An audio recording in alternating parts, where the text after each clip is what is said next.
You were much too early on that one.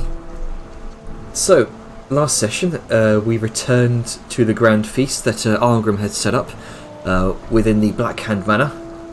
As he was busy, Saoyun, Grunk and Siren discussed the adventures of the party while underground. There was some discussion of mind flayers and their trustworthiness through the earring, to which Sao and Grunker responded with a resounding no. Elsewhere, Liska and Valdmir and Vellum went to Lucia's Lace and Linens to sort out some new clothing.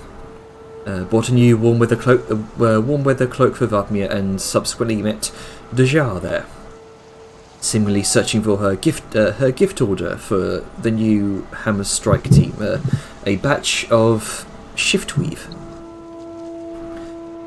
She shifted the conversation to some previously discussed tasks. A piece of parchment containing crystalline runes apparently located within the Morbog, apparently needed to enter some sort of lost city that Astria originally mentioned taking the egg to. She also mentioned some other things about the Dojin dynasty and its vicious wildlife of carnivorous flowers and large voracious reptilian beasts. She also mentioned something about the living gods, apparently entities worshipped by Tahosians, one of which was some sort of strange guardian of the jungles, called Takanda the Life Mother, the Queen of Beasts. There was also mention of an untrustworthy entity of death called Banzala. Something about a sleeping titan and the defeat of a dragon, but that was all glossed over. But back at the mansion, Siren gave Saoyun a secret letter to pass on to Vellum. The next morning, you all gathered in the lofty Lapine, where Vellum and Dejar partook in the last rites ceremony of for Dejar's mother. An alchemic prayer was given, and you finished the sombre ritual to the warmth of the gleaming sun.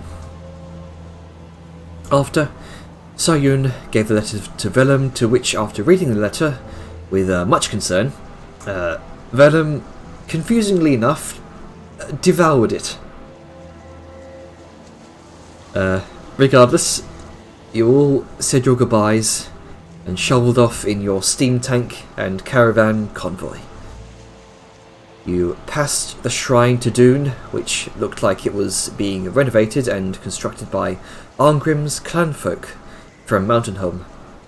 It's likely there are others of this clan doing the same to other Dunish shrines across this portion of Mainland.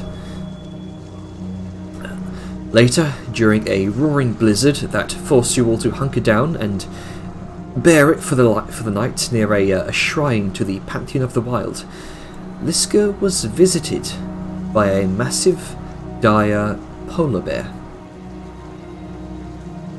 She was subsequently challenged to a contest of strength, which she subsequently won.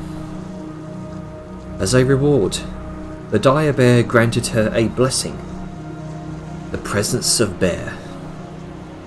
The dire bear then made its way off into the forest, with 3 cubs in its wake, to which they all then mysteriously vanished. So, as morning comes, the blizzard has subsided, and you spent much of the following day.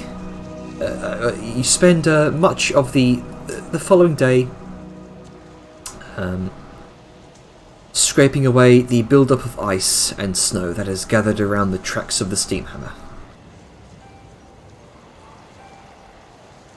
Like was said yesterday, a steam hammer was built to outlast snowstorms like this, so it hasn't completely bricked, but nothing a bit of maintenance can't fix. So if you wish to do anything while this is happening, do or say anything while this is happening, feel free. I mean, if you want to clear the track from snow and ice, I have a flamethrower. flamethrower. I also have a giant fucking hammer. To break up the ice. True. Which, I got a rock. Don't you also have a hammer? I mean, I'm pretty sure he could just fucking tear the ice off anyway. Sure, it melts. Well, regardless, Liska's going to just sit up because she was sleeping outside. Because she's like, oh, man, it's cold, cool. Just like sits up, like her body appears out of a lump of snow. It's like stretching, like, oh, that was a good night. Just kind of gets up, looks at the. Where did everybody else sleep? I imagine in either the steam hammer or the caravan. Wagon, yeah. Cool. In that regard, then she's gonna just get a fire going for breakfast and whatnot. Just wait till everybody's either. If she notices that, like, the steam hammer door can't open because there's ice built up on it, then she's gonna help. But otherwise, she's just gonna get a fire going. Okay. It's easy enough to do for Liska. You're a mountain folk. City-born or clan-born, most mountain folk know how to survive in the snowy mountains. Sure. I mean, Legion experience also helps. Yeah. And Hunter's Keep. And that too. She's very well versed in survival. Oh yeah. So yeah, she's just gonna be sitting there, chilling, getting breakfast and rations ready for everybody. Well, until Arngrim wakes up. He can do that, but she's getting the fire going at least.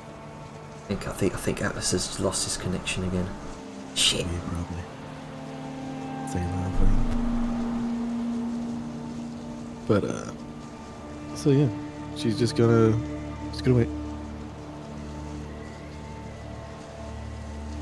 Does anyone else wish to do anything while Liska's setting up a fire?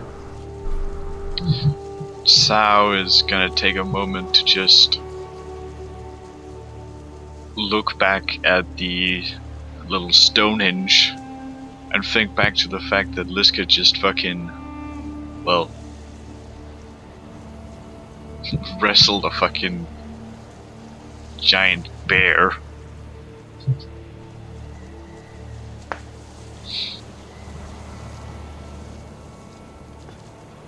You know what happens.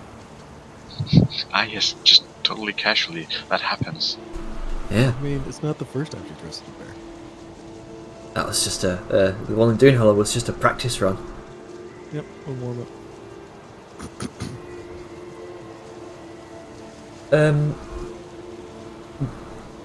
Velum and Grunko, what are you two doing? Because I mean, if no one's got anything to do, we can just we can move on to the next day and have you kind of head back out onto the road. Nothing of real note. Yeah. Yeah, no, nothing special. Alright. Making sure we're a bit warm.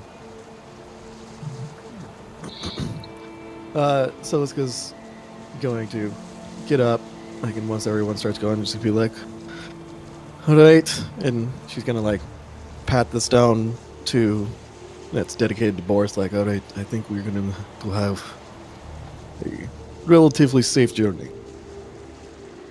Feel like we got the blessings and whatnot. The prayers were moderately answered. Well, let's hope that ends up being the case. Knowing our travels, the shit that ends up in the way. True. But then again, we also happen to be very powerful individuals, so unless it's something a bit extreme, I feel like we will be okay. And then, I guess we will get to getting.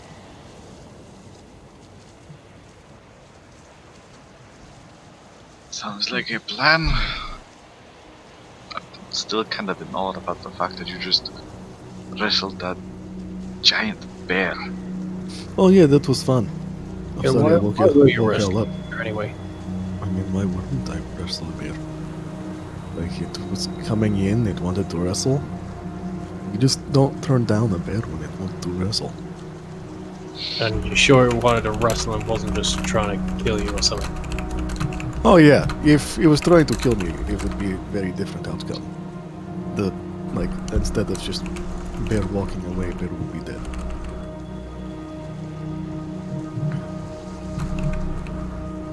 It was just, again, given circumstances, I think that bear or prayers, offerings, power imbued upon completion. And I think it was just mostly meant for, I don't know. I don't want to say, just blessing. Mountain folk, even those of my kind, happen to have certain connection to spirits, especially with like Magna and then Kima. Things like that. People like those. Sao is just nodding slowly. Well, it worked out either way, so off we go then. Have any of y'all wrestled things like that before? Maybe not there, but do you wrestle in your free time? No, I'm not a wrestling type. I wrestled with my brothers, but that was mostly just for fun. The bear was fun. We just punch each other. It's interesting. Just Yeah. you and people in general, or people that are Oh no, it's like a sport we have. all just punching? Yeah, you kind of like punch each other in the ring, Oh. and then when one person faints, he's out, or there's also some points involved and all that stuff. But You're saying that the Deep Dwellers are the originators of boxing? Cannon. you get in the ring, and there's punch three the shit out of referees. There's a point system. If you don't knock each other out, there's rounds. They're a few minutes long. rocks are not allowed. That's interesting. That is interesting. I think you will have to show me at some point in time. Is there like a codex or a system of rules in place that I can read over that allow me to figure out how to operate it? I mean, no kicking, no below the belt stuff. He kind of looks up at her. I don't really think we could, spar because Everything is below the belt. I am below your belt. Just aim for the dick. Yeah, I guess I could. That's against the rules. Maybe if I'm like, and Liska sits down. Maybe I'm sitting down. I mean, if I'm She like extends an arm, reach impossibly longer than Krunkus. I mean, I still don't really think that'll work, but maybe. Maybe if you had like, I don't know, like a classification system for like different size people, like weights Yeah. almost. Yeah, I mean, that could work. Although I think it would more make sense if a height thing rather than a weight thing. But we'll see. We Maybe. haven't really, fought against anyone we haven't really used the sport with anything that's bigger than us. So Makes sense. Makes Yeah. sense. Oh well, we'll have to discuss it later. Maybe you can give me pointers on my punching game.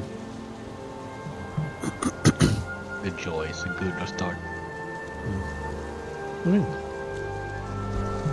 So, as you all partake of breakfast the next day after having just scraped the last off of the ice off of the steam hammer. Arngrim kind of frustratedly tries to break away a sort of icicle that's been sort of wedged into what looks like part of the tracks, and eventually manages to get the steam hammer into a place where it's ready and able to start back up.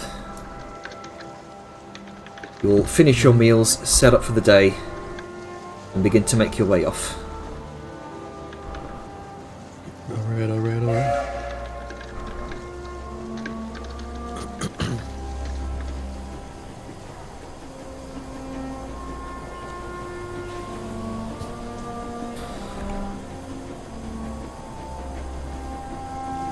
So, travelling through the powdery snow white of the mountains here, the mountain valley, making your way through the various snow-covered pine forests of the Yorthrost, making your way down south across the Warden's Way for a good number of days. If you wish to talk amongst each other, for that as you're travelling, feel free. Else I'm gonna continue.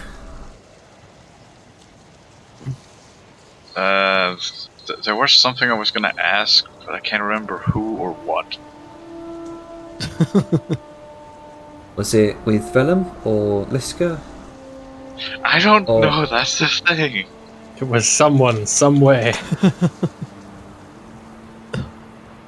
I was going to do something, but I don't know to whom or to what.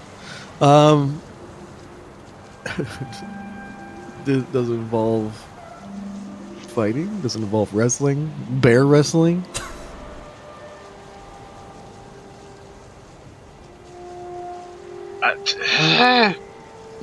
Alright. So with that, I think just, continue on, Jenny. Alright. Eventually, the drier, snowy climate turns into a more mountainous terrain, which then turns into sort of flatter shrublands, if you will. Less and less snow as you head your way as you head across towards the west and then down south. Eventually, cresting over a hill, you do see what looks like farmlands begin to take place, begin to take shape.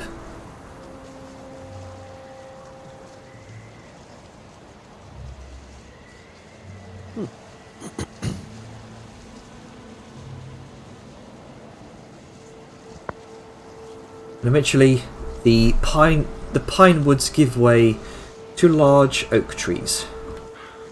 You can hear the sounds of a number of birds returning to the wildlife around you.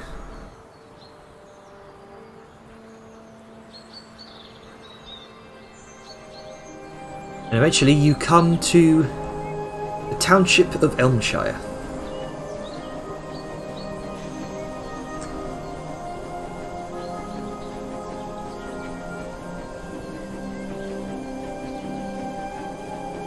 God, fucking load, map, load. Pixels as big as hell.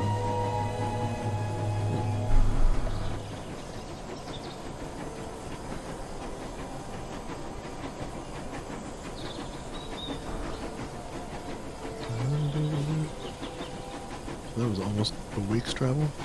Yeah, just about a week's travel to get to Elmshire. Alright.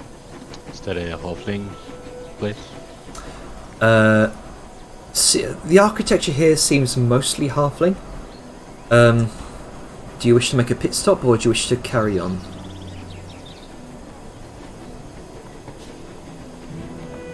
I say we do a short pit stop.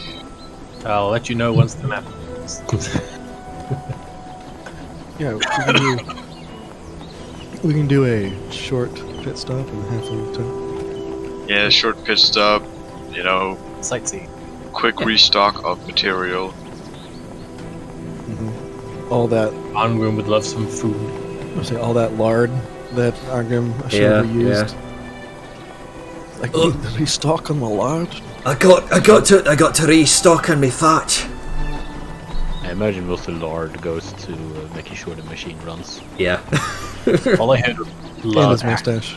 Yeah. Yeah, Argrim's mustache. Yeah. Heard any news from him, by the way? I don't think so. I'm probably gonna look and see if they have gunpowder. Chances are they don't. Maybe they had materials for gunpowder. Yeah. Okay, so Arngrim steers the steam hammer up towards the fields of Elmshire. You can see a number of the local halfling folk, tilling the fields of barley. It's a rather podunk looking settlement here, and as a number of the local farmers are just craning their heads around, just seeing this giant metal steam powered ram trundle through the fields, through the narrow roads.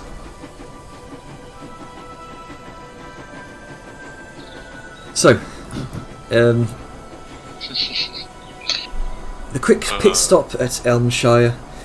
It's Elmshire itself was settled by halflings after the end of the War of Broken Chains, when the Akteshi Empire's former slaves began to spread out from their former fortress home of Doonhollow, migrating west. It's a small, quaint and rural town. Located here along the Warden's Way, currently under the jurisdiction of the Kinson Council, with, of course, from what you can see, a majority halfling population. Was about to just ask, how tall is the average halfling in your world? Slightly shorter than dwarves. Needless to say, you're probably not going to find a tavern or inn that can accommodate Liska's size. Halflings average about 3 feet Yeah. and weigh 40 pounds. Oh, hey, Atlas.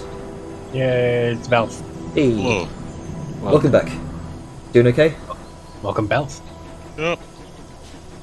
Alright. You So, didn't miss much. Talked about. Just a quick catch up. We made a pit stop in Elmshire. Okay. We're currently. We're currently just there, so yes. Yeah. It's a majority halfling town. Kind of like a farming town, if you will. Small, quaint. Halflings. The far smaller, weaker, and more disappointing cousin of a dwarf. Well, the Elmshire. Dwarven racism. Yeah. Racism. Dwarves are just better than everybody. So It's not casual either. the town Elmshire is most notable for its very unique strain of grain and wheat that grows in arid climates, which apparently led towards a boom in breweries around the turn of the century. Okay, well maybe they're not so bad. Yeah. Of the initial glut of breweries, 3 brewer families have survived and prospered to this day. The town now primarily exports crops and ale. I'll give you the handout there. Bread and booze. Fine. Really, it's just the same thing. It's just different versions of the same ingredients. Yeah, bread and booze. one is just unprocessed ale. One's drinkable. Yeah, one is drinkable and one is not. I mean, when you really break it down, everything is either bread or booze. Technically, bread is just solid booze. Yeah, minus the alcohol. And that's why you dip your bread in booze.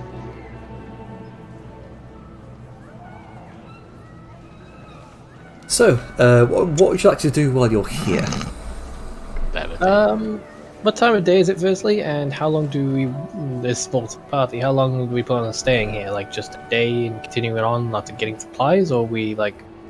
I'm thinking we're just staying here for like a couple of hours before heading out again. Okay, Yeah. fair enough. Just to As restart. always. Yeah. So what time of day is it when we arrive first? About morning, you sort of camped a few miles away from the township before you trundled in with your great steam hammer. Right. Needless to say, you've had to leave the steam hammer outside of the walls. But with how you've constructed it, Arngrim, you're safe and secure in the knowledge that no one's going to be able to get access to it. Good fucking luck. If you try, I'll kill you. Well, Velen doesn't really need anything from the town, so I think those few hours that everyone's there doing stuff, he's going to spend working on some smithery. Alright. Assuming the weather's good. All right. The weather is thankfully good. The skies are clear. It's sort of not as cold as the Jorthros was. Sort of like Fucking hope so. it's turning towards summer now, and thankfully climate much like sort of the middle of England, if you will, sort of like cool summers, warm winters. So thankfully the cloud cover is mild to none, and you are able to use the sun to do your smithing. Hooray! I'm going to work on modifying... Don't forget, you also have an item for that too. You do. I'm sure I do, I just don't remember what it is right now. Anyway. just check your inventory. I will shop. Since I have this set, I'm going to make thorough use of it. Yeah. I've done a bit of rejiggering about the inventories. So in your inventory folder, you'll find, regardless of whether or not you're attuned to them, all of your magic items that you have there. Ah, right, this thing. The drift globe. Yeah. Well, either way, got natural light to it. So Velen will be spending the time hanging out by the cart and the steam chonker, doing some smithing to get these masterwork javelins modified. Nice. Just to expedite this so we don't talk over each other and everything takes twice as long. Mhm. Let's go in order and have Janner ask us what we want to do in town. Sure. Yeah. We've just done Sable. Vellum. Sayun, what would you like to do? Well, first and foremost, I'm gonna try and look for gunpowder, if they have that. All right. Chances are they don't. In a majority farming town, you're probably not going to find any sort of black powder or gunpowder or anything of the sort. Normally, you'd find that sort of stuff in mining towns, where the residue from a local mine might be sold off as black powder. Yeah. Can I chime in with a thing? Sure. I guarantee you'd be able to find charcoal, though, which is one of the main components to make it. Which is true, Because I actually. think that's something you can do yourself. Yeah. And also, That is true. saltpeter. Sulfur, no? Mm-hmm. So, Yes. Yeah, I'm probably gonna look for some charcoal then. Okay. Charcoal I is... think that's actually a trade good. Yeah, let me double check the pricing on that.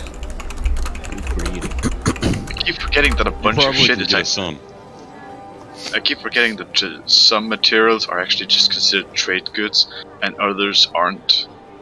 D&D wise. Good for Again, I mean, you can also probably, the majority of gunpowder is saltpeter, and saltpeter Yeah, is fertilizer. used for fertilizer and stuff like that, so... You could, say, purchase about 10 gold pieces worth of charcoal if you so choose. That's a lot of money, though. How much wood do you get for that? How much wood does a woodchuck chuck? Sorry, hang on. Let's see. If a woodchuck was Trade making goods. explosives. Salt. It's a very efficient way to fell trees. Some kind of infernal woodchuck would make charcoal. I would like to mention that Let's see. 1 pound of charcoal, I will say, would be. We'll put it in a realm of like 8 copper, maybe 1 silver. It's not hard to come by. I'd say a silver then. Okay. As for saltpeter, you could purchase some of that. A pound of that. We'll say put it at the same price as salt. What's the ratio again? But, so 1 pound of salt would put you back about 5 copper pieces. The ratio of gunpowder is 75% saltpeter, 15% charcoal, 10% something else. Yeah. It's SCP, saltpeter, charcoal, and potassium nitrate. Saltpeter is potassium And nitrate. potassium nitrate is Oh potash. fuck! No, it's sulfur. Sulfur. Sulfur would probably. Is it sulfur? I Yeah. think it's. Hold on, let me double check. I'm pretty sure Thank sulfur. 'Cause that's the. I thought you would have known this, Atlas. I had it memorized. I've been too distracted by other things to think about potential domestic terrorism. Yeah, it's sulfur. Yeah, Yeah, 10% that's what I sulfur. thought. Okay, so sulfur would you probably find in more of a mining town. Yeah.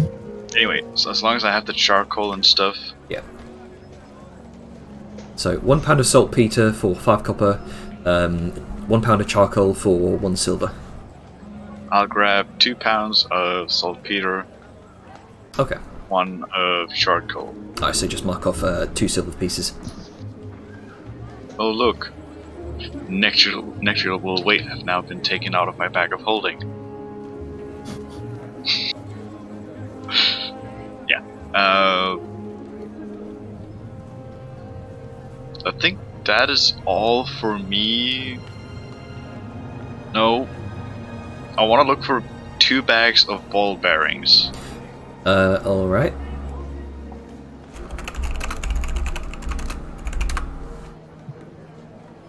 Let's see here.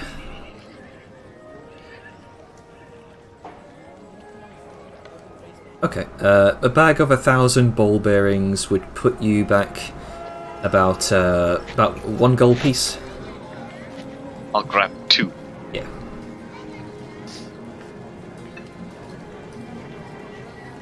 All right then. Is that everything? That is everything for me. All right, Grunker, what would you like to do?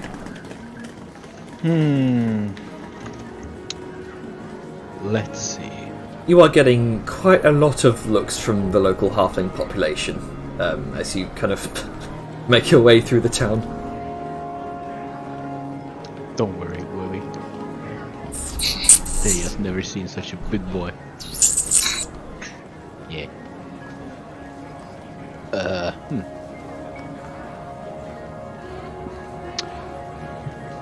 Let me see, there was something I thought about.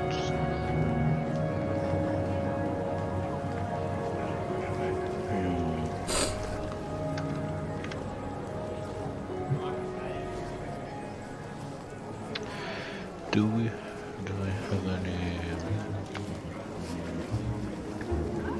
I'm just gonna look through my fucking shit now.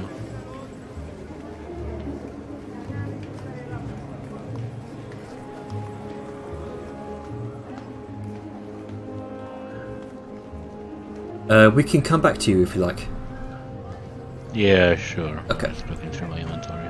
Liska, you are getting even more odd looks than Grunker is. You are. I think that you- Liska kind of getting a feel for the town and whatnot, and like she's not looking for anything that can be bought in just Yeah. a small little podunk town. So she's going to be hanging out with Sable or Vellum. Sorry, I was looking at you typing. Velum was back at the cart outside. Yeah, I know. Oh, okay. And so she's gonna be there, and she's going to come up to him while he's fiddling around with his javelins. Yeah, he's like sharpening And- at the moment. And she's going to pull out a thing which looks like a black hand symbol. And she's going to like kind of set it down. It's like, can you make that look like something else? Dom's gonna sort of pause, put the javelin down carefully in the whetstone he was using. What is this again? Just so I have a accurate. It is the magic item Vigilant Eye of the Black Hand, which basically makes when attached to a +1, +2, or +3 shield, grants the wielder advantage on initiative rolls and perception checks. Oh, that thing. Yeah. That has no image. Yeah, it's just a symbol of the black hand with an eye, I think, or something Right. like that. So looking at it, Junior, can I tell it's like magical? It is. You can see a few what looks like demonic runes inscribed into it. As far as you know, runes equal magic. Runes is magic, yes. I've learned that in Dune Hollow. Anyway. Well, I mean, I could reshape it, but I don't know if that'd fuck up the magic or anything like that. When Sal gets back, ask her. I mean, if I can do it without messing what it does up, then sure. Alright. I mean, it's a win-win either way. Like, if you mess it up, then I don't have to worry about it. If you fix it, then you fix it. Well, I mean, ideal world, you get what you want and it still works, so we'll see. Alright, thank you. No And problem. If you she's need anything, gonna- let me know. Yeah, and she's gonna, I guess, yeah, she's gonna take it and like put it back in her bag and just lounge about outside the town, taking a brief respite. She's just laying down in the sun, Alright. chilling, napping. You can't fucking modify your weapons or your armor because they're both magical and incredibly fucking difficult. It also doesn't help that she's like, what, 3 times the size of the average person here. Well, I mean, that wouldn't be an issue, but like, Yeah. first she's wielding the Slayer's Blade, which I'm not going to touch with a 10-foot pole. And she's got like fucking magic mithril armor. Yeah. So, Well, let's see. While Liska's doing that, Arngrim, what are you doing?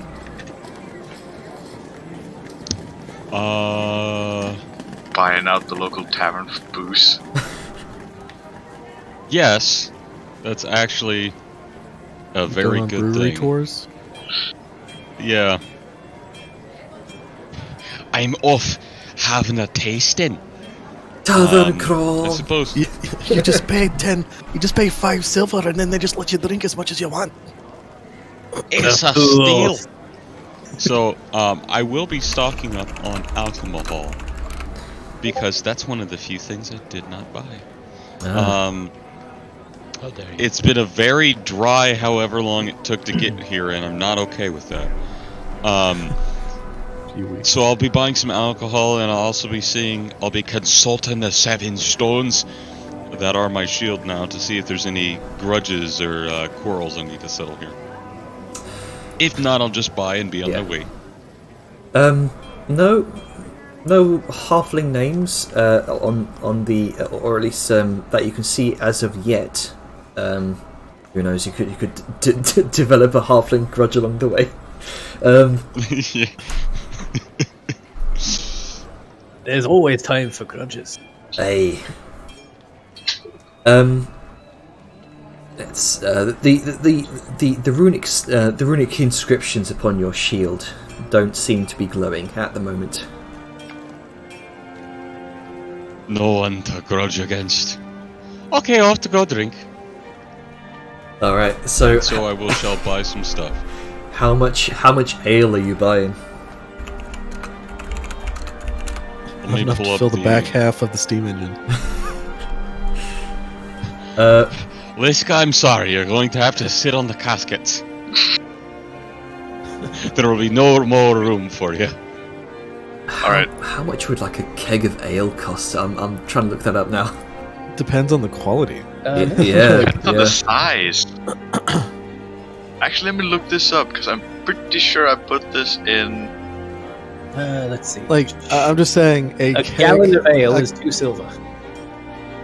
a kegger, like going to, okay, so college, going to like the local store to get a keg is like $30, $30 to $50, depending on the size of the keg you get. But if you're going to buy a keg straight from a brewery of like their top shelf shit, it's gonna cost more. Oh yeah. I don't think they have top shelf. They can't reach that far. Well, it's a medium shelf or bottom shelf for Okay. Lisco, but Maybe, The top shelf is. well, I mean, trying if it's to- a gallon. Yeah, I'll do top- some conversions and figure out how much I need. Yeah. Okay. Also, I But like the. I'm just in store, in town, arranging purchases of lots of ale. Yeah, pretty much. Good to have a bitch.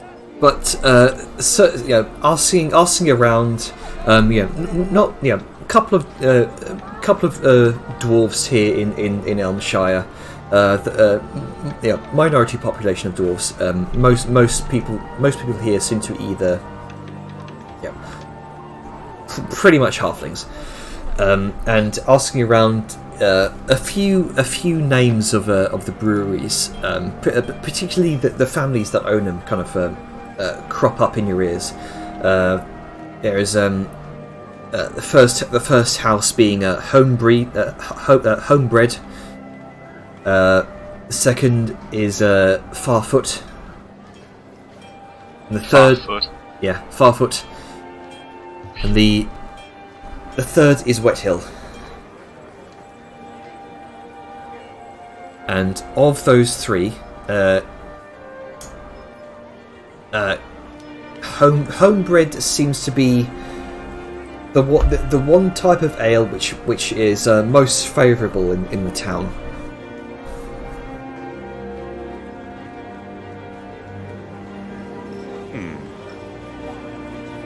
Most favorable.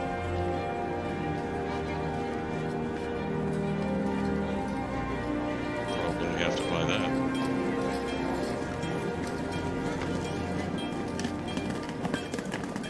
Okay. All right. Let's see. We can just say, if you want like to purchase ale for the whole trip, we can put that. I posted a size reference in party chat. Yeah, but I don't know gallons. I don't know gallons to liters. Yeah, we it's- it's non-Americanism. so it's basically a liter is a quarter gallon. So divide those by 4 to get how many gallons. So a runlet has about 25.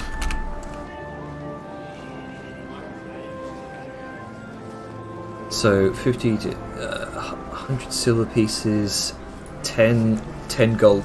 Okay, so a barrel of that of the finest ale that you can purchase from the homebreed house. That would set you back about 15 gold pieces. And doing a few taste tests, this is actually some fine quality ale. It's got that sort of fruity taste to it. It's fruity. Oh, nice, sweet, slight tang to it. All 7 million taste buds. Sold. There you go. So mark off 150, I think it was. 100. No, not 150. 15 gold pieces. My bad. Yeah, I was about to say. Yeah. Damn. Damn. I didn't know that Arngrim was into like dessert ales. Any Yes. ale, he thinks so. Every It's good for party Arngrim's meal just should have into a cup. dessert. Yeah, true, Yeah. true. I feel like You can also Arngrim's gonna come back with kegs from every different brewery. Just be like, and this one's the fruity dessert ale. This one's a nice stout. This is the breakfast ale. This is the brunch ale. This is the dinner ale. There are It's the lunch ale. Have you ever considered second ale? you see Good for what ails you. there are a number Yeah. of other flavors that you can partake in if you so choose. It would I'll definitely be buying the fruity This one. I tastes think like that'll be Okay. chocolate pleasant. and coffee. okay. Fair enough. What did it have a name? It would Give it a name, Janer. Homebred's breakfast brew.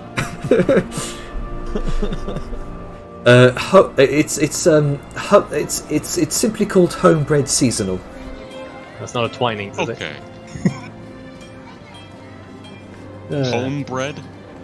Homebred seasonal. Bread like in the meal, or bread as in bucket? No. Let me. What types of bread? There we go. Homebred seasonal. Okay. There you go. This homebred also works. That's all I'm saying.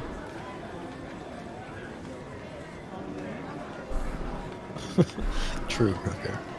They lost the ladders, Yeah. so they can't get to the top shelf. This has just been aging all this time. Yeah. Alright. The craft to make ladders has been lost to generations. Okay. Just pile a bunch of boxes on each other. Not So- since the Great War with the Stepstool clan. God damn it. So, would you guys like to do anything here before you move on, or is that it? Yeah. Besides buy them fucking dry. Nope, all done. I I'll- basically spent I'll- my entire This time. is now a dry town. Arngrim's drinking and driving. Hey! Oh, look, it's a squirrel! Wait, so Argrim's the first DUI in this world? He invented DUI. Even under the influence No! of I happiness. perfected it.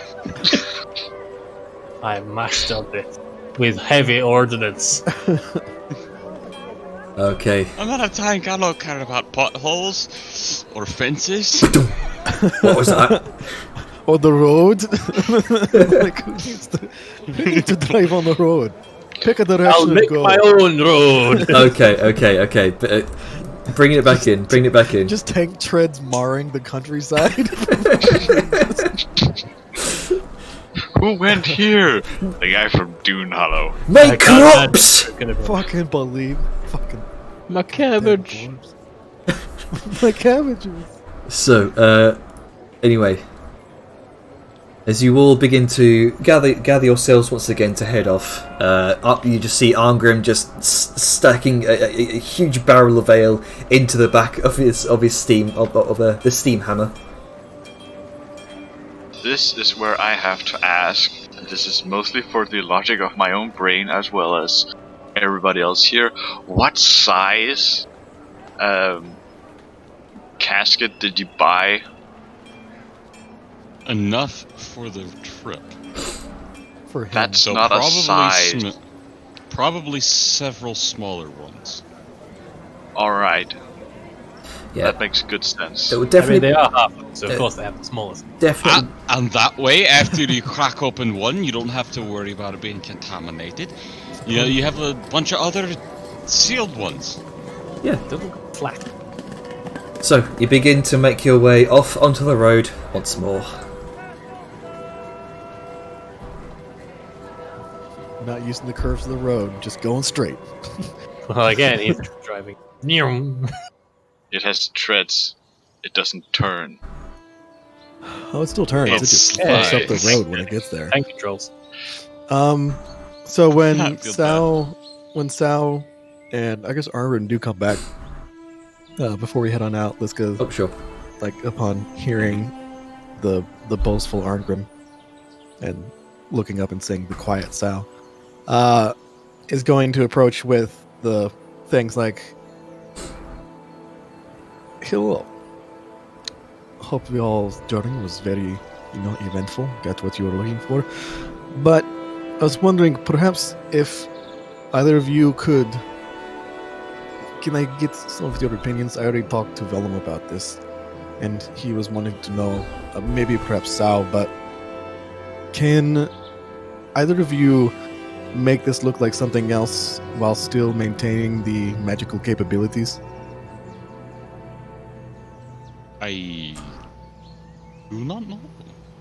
Sao gives a look to the item in question, and for the sake of brevity, we'll just say that Liska has it, shown. Yeah. It basically like a black hand symbol with an eye. Yeah. Like in the center. And she's like, not my style. And she basically says that. It's like, it's not my style. Like, it's very conspicuous, and the shield means a lot to me given that I got it from Torment. And I was wondering if perhaps it can be altered to look more fitting with the shield.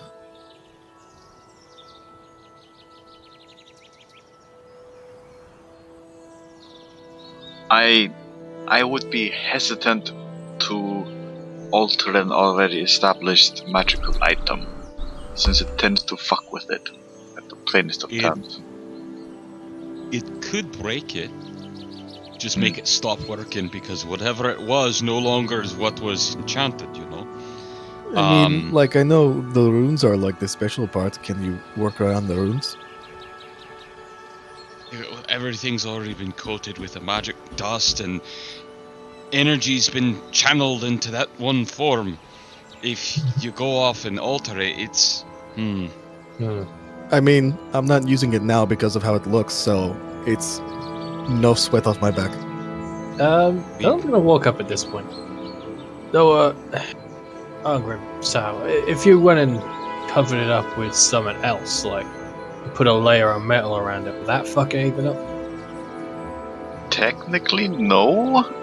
Sao just sort of looks to Arngrim a bit unsure, because this is the limbo area of crafting with magic. Yeah. Coating I suppose something it's what generally- it intends on what it does. If you coat a sword with a layer of metal so you don't have to see it, you more have a stick at this point, and it can defeat the purpose. What's this I thing don't- meant to do anyway? It's supposed to keep you like a bit more aware and reactionary. Does the item itself have like an eye on it somewhere or something? Yeah. Yes, there's a symbol of an eye emblazoned on it. Well, my guess is if you cover that, it might not work. I'd have to really sit down and have a think on it, but that's just sort of, what you might call a magical instinct. I mean, that's fine. Again, I'll think on it. I'll see.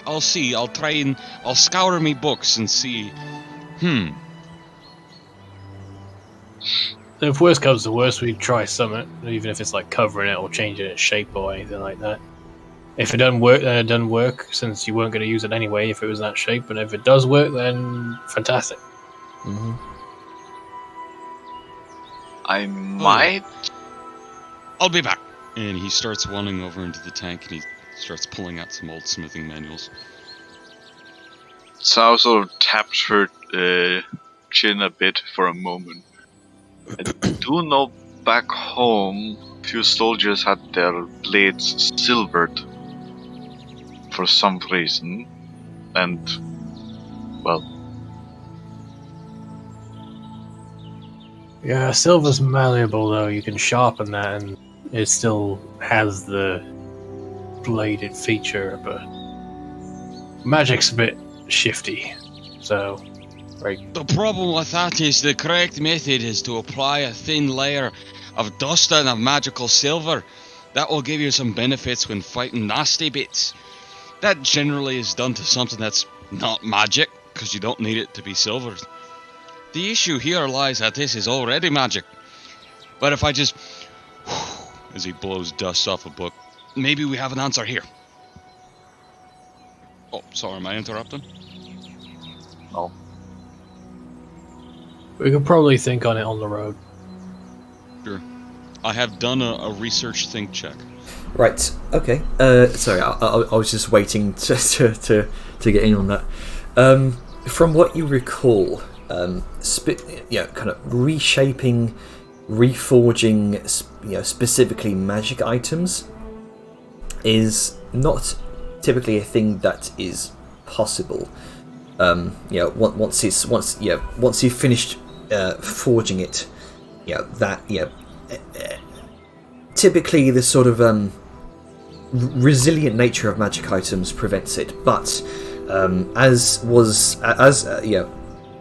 particularly you, Arngrim, as during your tutoring lessons with Dengar Runmal, he showed you how to reshape your armor, which was already magical, into a sort of a new appearance, using the Doonheart Forge, which using its special capabilities to do so.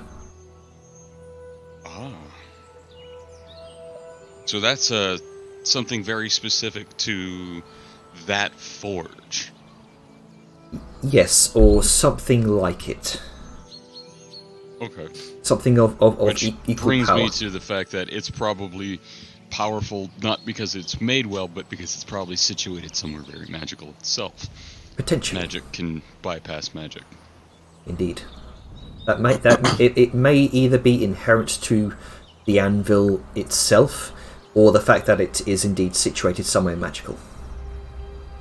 Oh, it's just a fucking transmog anvil. Not necessarily.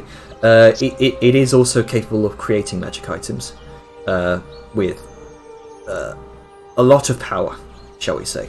It's also capable of making fancy dune steel. Indeed.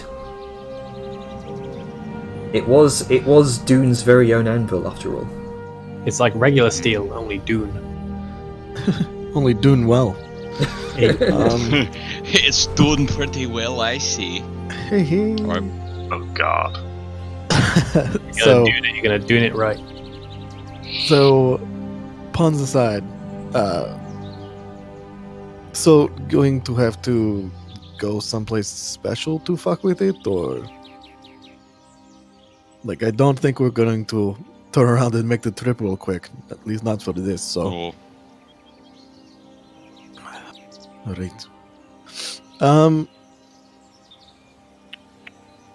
Let's see, is the shield boss? Okay. All right. Well, if at any point in time you want to try, like if you feel that this is a situation or place, or if we come across a situation or place that would allow you to mess with it, give me a heads up. But otherwise, thank y'all for looking into it.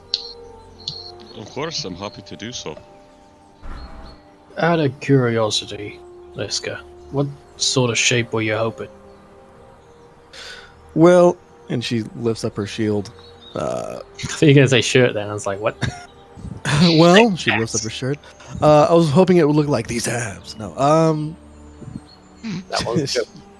she lifts up her shield, and there's like a hole towards the bottom, like in the center.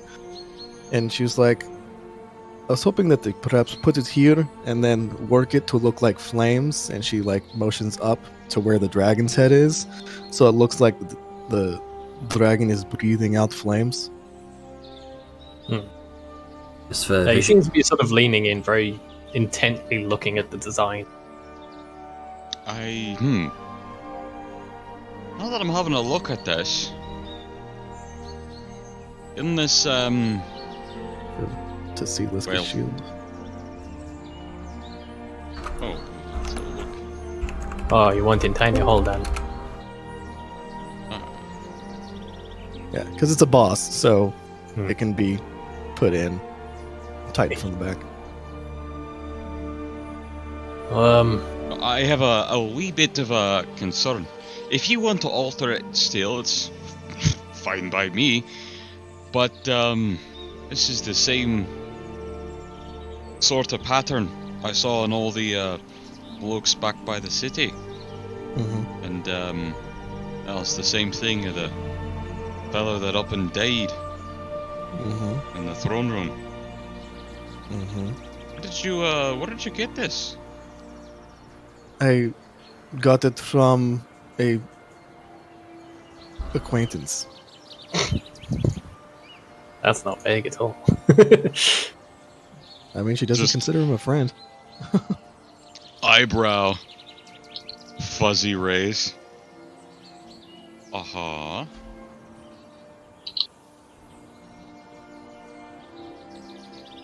Kind of looking at it. I might actually be able to manage something. I'll have a fiddle and get back to you. Alright. Scratching his chin. Was that a purchase or a gift? It was a gift. See. Alright. Well, if you can alter it, you can alter it. I'm not sure if you can, but I can think of some methods and pass them on if you like. See if I can would figure out appreciate how. Personally, as a craftsman, it's against my code to alter a gift. It's not right. But if I figure out how, I'll happily tell Salyun or Vellum and she can, they can do it.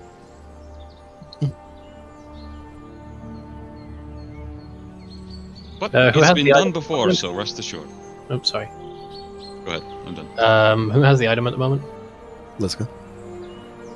Vellum's gonna just take out a tape measure, and is it like in a hand, or is she just... Yeah, she's just holding it. Yeah, he's just gonna start measuring it, just like its dimensions, its thickness, all that business. Just like without any sort of word. Seemed to be in his own sort of zone of... And then he'll just walk off. Nice. I did that for the project this time. Walk, Fiddle was- walking off. Are you going back into Elmshire? As you're all No, about no. to make your way Yes, off. I'm going to buy more drink now. Just like back to the... See you, Vellum. It's just. Oh, I live here now. Alright. This... He haunts the brewery. Alright. So yeah, with all that said and done, All right. that's all I got to do. Okay. Right. Are we all? You all want to move off or do something else in Elmshire while you're here? Yep, ready. I'm ready to go. Whatever I Alright. need to do next can be done next time we stop. Okay. So, I'm going to start up the steam hammer, and eventually you make your way off down the road. A couple of days go by as you're trundling your way through the forests. The leaves are noticeably getting a lot greener as you're making your way south here. The canopies above sort of seem to block out much of the sky, though the ambient light doesn't shroud you in darkness or anything. You see a number of ruined short stone walls along the side, which you're slightly having to navigate your way through, Arngrim, as this road wasn't exactly meant for steam tanks to roll through. Are any roads meant for No. this behemoth of a fucking land? No. No. And eventually, That thing is meant to handle a huge tank. Nope. Eventually, We If built the this road, specifically to if we handle- ever get to a piece of road that is meant to handle a tank, I'm worried. Yeah, just like we can account for this in the architecture for something that doesn't exist yet. yeah. Also, I need to BRB for a quick second. I'll Okay. be right back. Okay. Again, if anyone wants to talk to each other while this journey is happening, feel free. Otherwise, I'm just going to keep going. Nothing yet. Yeah, just feel free to interrupt me. Quick question, Jan. Yes. I'm just gonna sort of vomit brain thoughts right now on what Vellum has in mind. Sure. So we've established that modifying the shape of the item is a no-go. It'll fuck with the magic-y business. Yeah. Yes, as was established with the Doonheart forge. Yeah. Like It's possible and it's The equivalent of- extremely hard, but you have to have basically a magic item to do it. yeah. I think basically covering it with fucking molten metal or some shit to make it into a new shape. Covering over it would also fuck it up because it's hiding the key features that make it a magic item. That much I've assumedly surmised. If Vellum were to make something of a housing, like sort of separate, a separate entity at first, but then it could be slotted in to sort of still cover it, but not in a sort of abrupt manner. Okay. I think the problem lies in the fact that you're still concealing it, because it's like a sword that glows when it's unsheathed stops glowing when it's sheathed. Yeah. Which means But- that magic is but- working. That's, My way of thinking But is, as long as the I eye think is that's a covered, different it type needs of to magic. function. It also depends on the kind of sword. I mean, like, so the question is, given that, like, the runes, quote unquote, how does the magic function? Is since it's seems similar to alarm Sentinel or shield? something. Yeah, or yeah, it is a sentinel shield. Like, it is a magical awareness that's not inherently tied to the object being able to be seen. And in Vellum's brain, like, simple boy brain, his thinking is, if eye is uncovered, then should still work. At least that's how he's thinking it. Whether it's true or not is a whole other thing, but that's what he's going to try.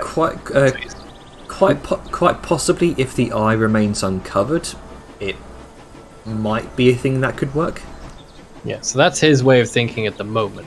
So, much like, trying to think of a good way to visualize this. Sort of having it clip into it, if that makes sense. Like, God damn, this is hard.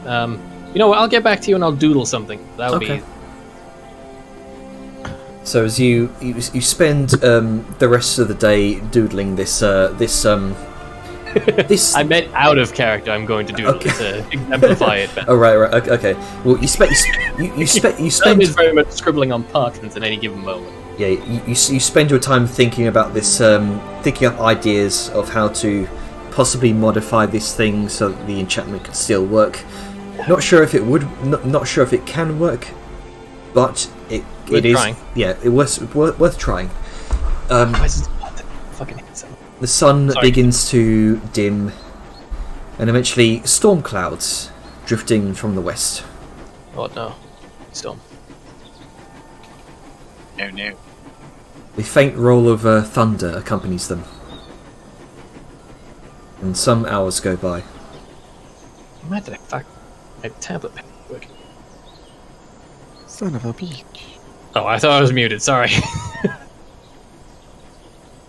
It's alright. I think Sarah's gonna read her book. Okay. Is it like I don't A exactly big have the story? materials to make what I want to make, so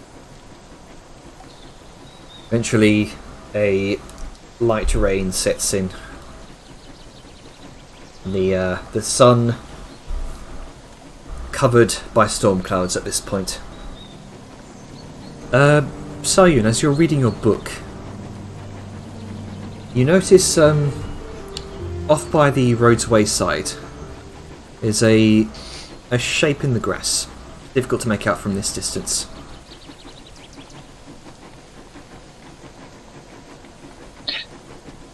I'm gonna lower my book just a little more so it still looks like I'm reading, but I'm gonna throw the occasional glance that way without turning my head. As the steam hammer approaches, you notice it's you do indeed see some sort of shape in the grass. It's not moving, and as you venture closer, it looks humanoid.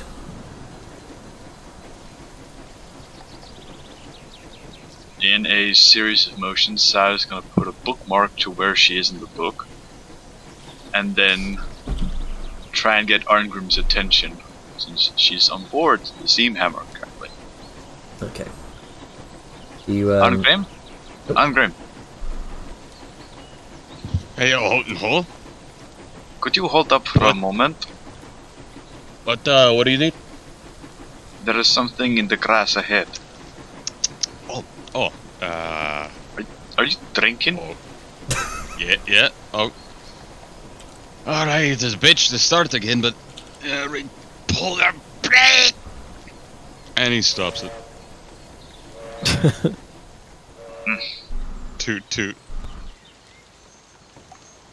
Okay. What do you need from the grass? Something looks... There looks to be a person in the grass ahead. What time is it?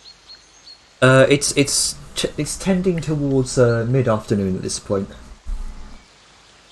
Maybe. Are they an ambusher? Are they just having a picnic? Or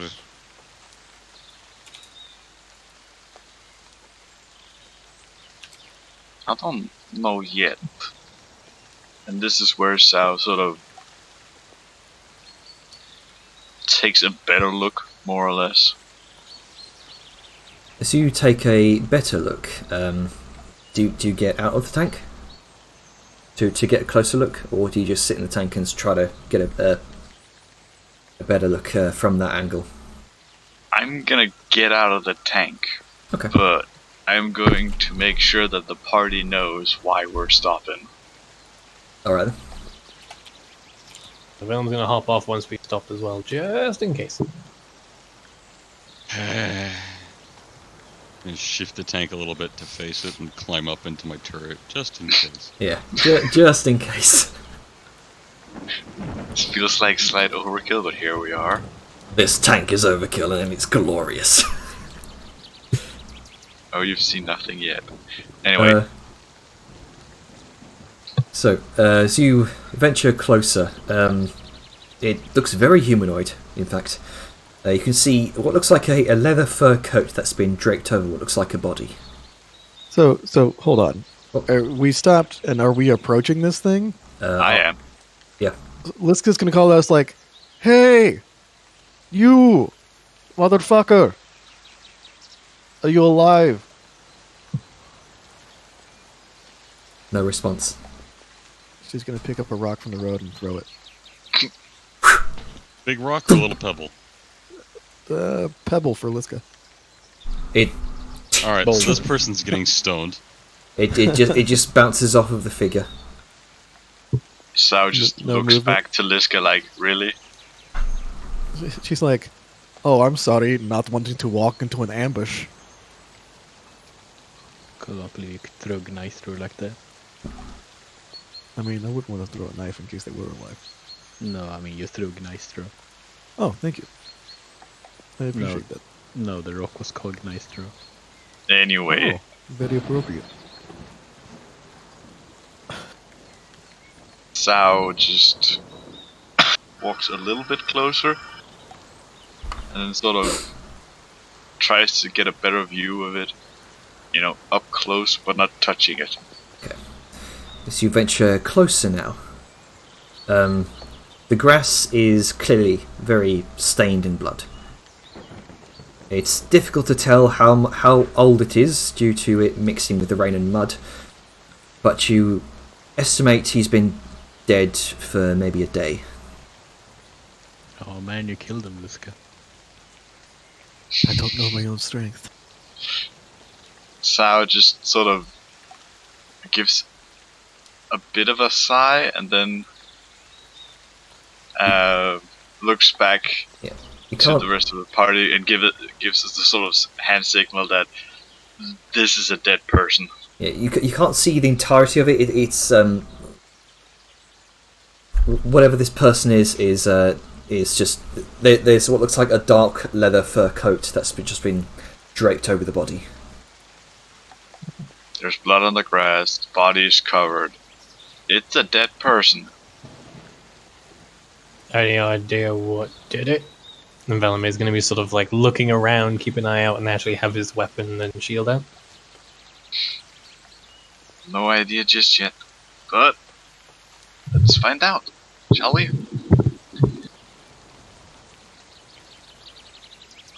All right. I am going to... Let me just do a double check. I'm going to cast Enhance Ability. Mhm.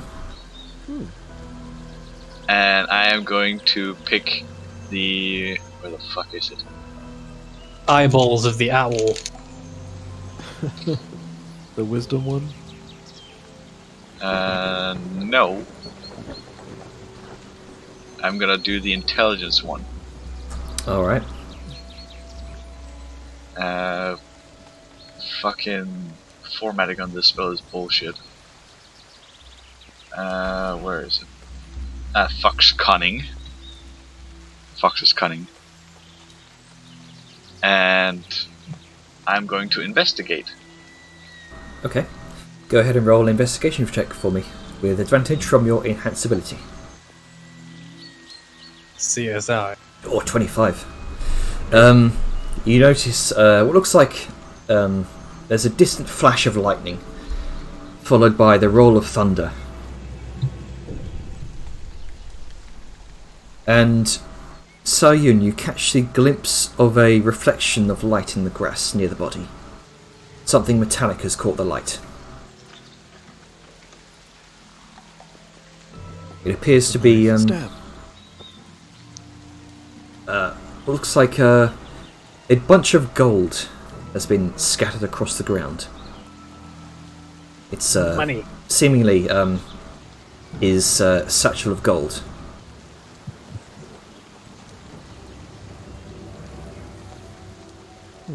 I am now going to pull away the fur coat. Okay. So you pull off the cloak. You notice immediately a human male, very dark skin, clean-shaven head, no facial hair, dressed in dark leathers. He wears what looks like a golden amulet.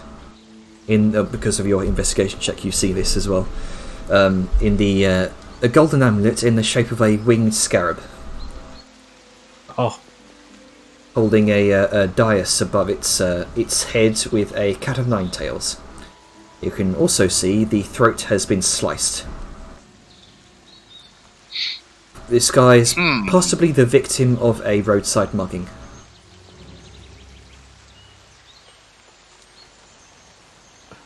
a mugging that they left the money. You can take the money. So is Sal pointing out the fact that the money is Yeah, there and it's stuff like like- that? Yeah, I'm definitely pointing that shit out because this is sus as fuck. Okay, Well- yeah, I can't be the only one noticing that if this was a mugging, that they left the thing they were mugging for. And plus, when you mug people, you don't kill people like that. She points to the slit throat. Oh, well, you might if you get the jump on, I guess. No, you like muggers don't assassinate people. They fucking stab them in like the stomach or the chest or try it like that. Are there any defensive wounds? You Do I can see any defenses wounds for the 25? you do see a number of defensive wounds, a number of bruises, a couple of cuts here and there. So you got any weapons on him? Something he might have fought back with. Let's check. I'm gonna try and turn the body over. Sure. You turn the body over. You can see what looks like a couple of concealed daggers. What looks like a sort of dark leather vest. Everything this individual is wearing is coloured in black. It seems as though he's didn't want to be noticed. Didn't want to bring attention to himself. You fucked that up. I'm just going to ask directly, Generous, so we're not playing the telephone game with Sal. Are the daggers still in their sheaths, or are they drawn just under him? One is in its sheath. The other is scattered across the ground. Seemingly he fell on it, not like impaled himself on it, just slumped forward with the dagger forward. You also see 10. The gold pieces, 10 in total. It looks like there may have been more in the gold satchel, which was probably, scarpered off with. Well, you ain't going to need them anymore. I'm just gonna pick those 10 gold pieces up. All right. You pick up the number of gold pieces that seem to have been left and forgotten about in haste. There it goes. I need money, okay? There's Vadmir is an expensive child. there's another flash of lightning, and there's a moment where this lightning catches the light of the gold, which puts you off guard. These don't look like normal gold pieces. They are cursed. Shit. Mimics. The engravings upon them are different than normal gold pieces here. And as you look at them, your stomach drops. On one side Oh no. is a scarab. On the other side is the depiction of a withered, mummified figure So like he sort of in profile. picks them up individually, and he's about to respond to Agward, just sort of looking like, look, I don't normally, I got respect for the dead and all, but leaving them there is just. And then he will just throw them at the ground full force. Yeah, you can see. No. You see. What looks like what the mummified figure in profile on the other side was wearing a tall Pschent-like crown, and a large hoop is pierced through its lower lip. Yes, you know this very well. Yeah, just no. No, not gonna just. He's sort of like at this point he's walking away from them and being incredibly more wary about his surroundings. No, just no, not touching any coin with that fucking mug on it. What's going on? Okay. Now you have me concerned and confused. Whoever the Right. fuck it was, these are dealings with some very, very nasty people. Coin's got a fucking face of a bastard. Alright, you have some explaining to do. You lot know about Epsot. Nope. Those of you interested, make a history check. I'm just gonna say Salva. I once had his foot. It was quite bad. The healer gave me a cream for it, though. Liska's like, oh, I think I've had that too, but it was Hefthoot. Hefthoof. I looked at Liska's Yeah, whole it's really persistent. It's just like a bugger. He sort of like calms down a little bit. Sorry. Sorry, Yun. Did you want to make a roll as well? No, I'm just gonna say that Sal doesn't know and basically answers back with Hepa who? Yeah, go ahead. Go ahead, Sable. Yeah, Bellum comes down a little bit. On those coins is the face of, to put it bluntly, a mummy. He's a bastard who's caused so much fucking trouble in. DMD something, Sable. Sorry, go ahead. Yep. Caused a lot of damn trouble, go. And the fact he's a mummy and undead should be enough to make anyone here worried. But the fact that these coins are showing up way the fuck over here, it's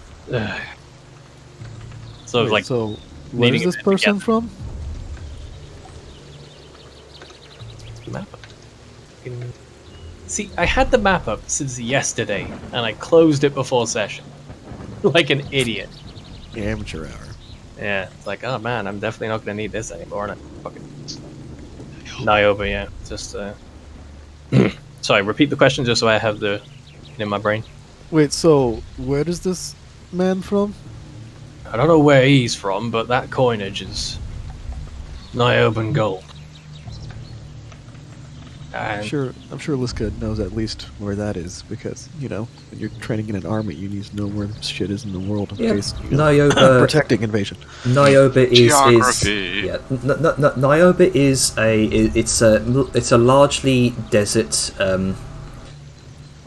nation in the southern tips of Maitreya, the continent on the other side of the world. I was just about to ask, from this guy's lack of facial hair and the darker complexion, does it look like let me see if I can pronounce this right. Mittonian human? Yes. Okay. Alright. Slams the bad boy in park. waddles out. Okay. You do what you need to do. I'm gonna be a minute here with this body. Yeah. Liska's gonna. Oh, sorry. No, go ahead. Liska's going to like reach down and what was it? An amulet that had the scarab or something? Yes, it's an. Let's see. It is an amulet with a scarab on it. A winged scarab that's holding a dais above its head with a cat of nine tails upon it. Is it like fully gold? Like, can Liska, by the weight of it, feel that it's like, oh hey, this might is definitely gold. Just by the weight of it, this is very, very much so gold. be okay. And it was it was hidden away beneath his leathers, but from Salyun's investigation check of 25, yeah, she was able to find that. Very nice. Like, There's a reason why I still have this spell up. It's concentration for up to an hour. Yeah, may as well make full use of it. yeah, right. I'm going to survey the surroundings while Arngrim decides to. I guess he's gonna do speak with dead. Mm-hmm. Yep. I'm gonna survey the surroundings. Do you want me to roll again, or Go ahead and make a perception check. I also want to say that, I mean, for future reference, with your investigation, or if you do the wisdom and perception, your passive increases by 5 because you have advantage. Yes. So you have a +5 to your passive investigation. +5 to my 13 passive and- investigation? That gives me a passive investigation of 21. Passive. So what was your perception there? You asked for a perception. I said I would investigate the surroundings. Oh, sorry, investigate. So yeah, go ahead and roll again. The first investigation was for the body itself. The second one is just the general surroundings. Yeah. Tracks, weaponry, Yeah. shit like that. Still at least 20. That's the thing about passives. It defaults So- to that. 20, yeah? 21. 21. Nice.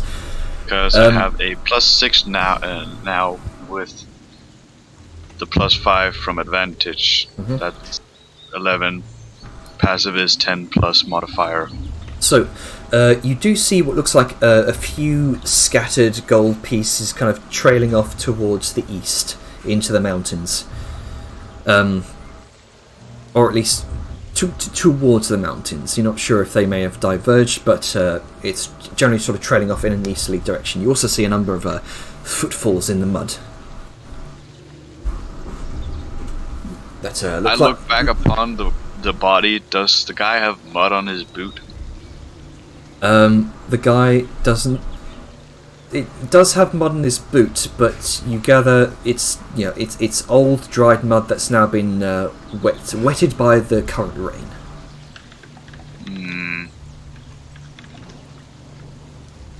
I'm gonna make a note of this.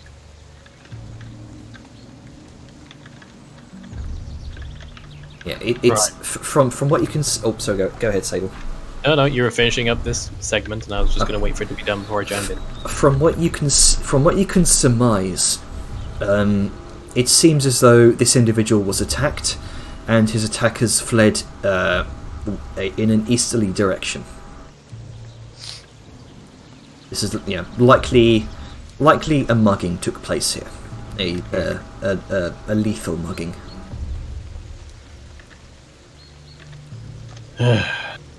So you remember all that platinum from a while back? Yes. That is like that, but 100 times worse. There's pointing at the coins he basically yoked straight into the ground. It's goes by blood money a lot of the time. And whoever this was, he either works for that fucking cunt, or he was there recently and got some coinage from. Either way, it's bad news. Sal sort of looks back to Vellum, and then with a raised brow, just sort of points back towards the mountains. Well, either way, he came this way from, or at least that's what I can gather. So best you can tell, this individual that has died came from the south, and his attackers seems to have cut him off here, attacked him, killed him, and then fled into the east.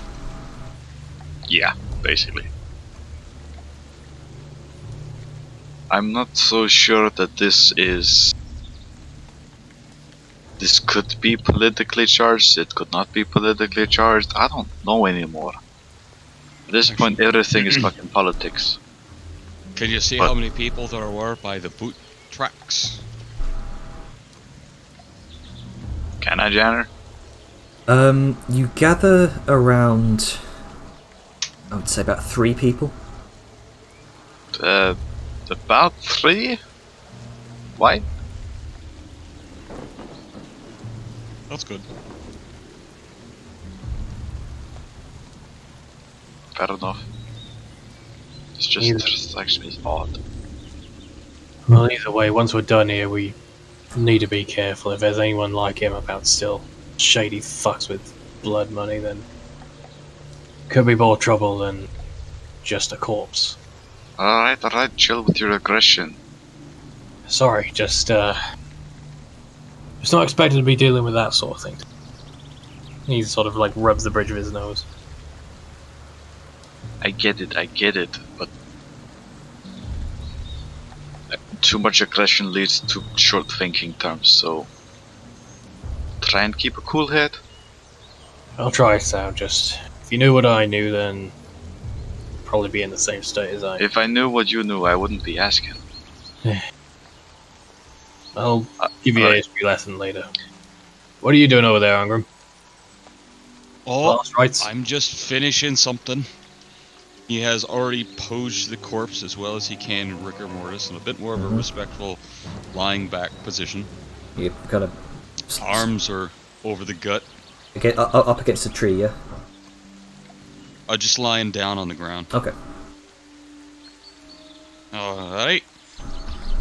Clack, clack. As he strikes up a stick of incense. He briefly just sets it right down in the ground next to him, trying to keep it covered what he can from the rain. And takes out a little drinking flask, pours some in his hand, flicks some on the forehead of the guy, and then some on himself, and his hands begin to create a spell sigil as he casts Speak with Dead. All right. How would you flavor this Speak with Dead? What does it look like? So in this instance, the final thing is he takes his little drinking horn and he pours a small bit into the mouth of this person, as it is awash with a light glow of magic, channeling from him through the horn and then into the liquid. And as it does, this thing begins to ever so slightly move as the stiffness of the head and the jaws are gone, but the eyes don't fully open. The thing is not so much resurrected as it is briefly instilled with an animating spirit. So it is literally given spirit by spirits. I hate that pun. But it works too well. Right. So, Who are you? The head twitches. None of you see this, by the way. Only Angrim does. I'm not looking at the corpse, I'm looking at the surroundings, so Yeah, I'm keeping an eye out as well. Fuck that. I'm sure Angram will tell us after.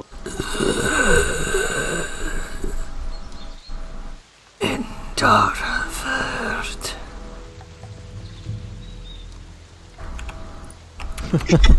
Spirit of cat. Oh, no. Cat, you are spoiling things. Go away. I I'm sorry, that did a little bit kill me. It's like, yes, spooky. Suddenly.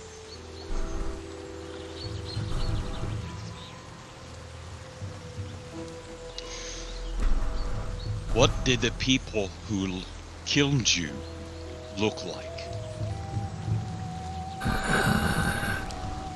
Cloaked figures, bandits looking for coin.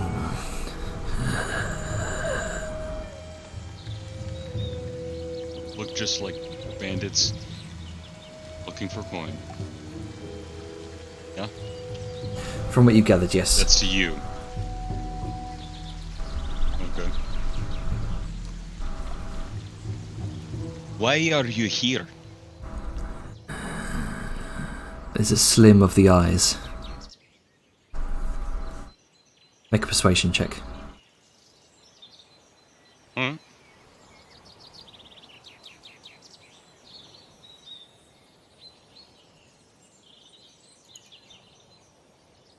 Da-da-da, here we go.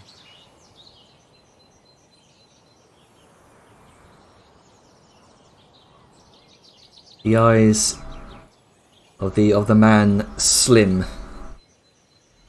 in a very distrustful manner.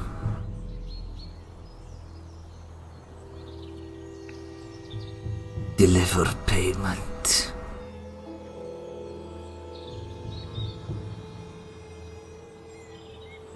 Okay.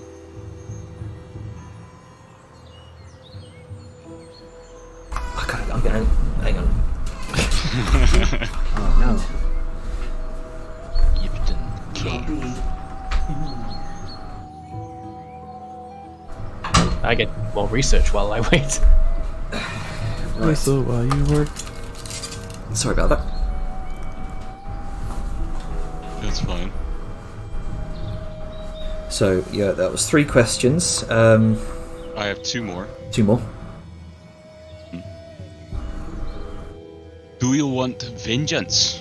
As he taps his shield, written with crossed off names.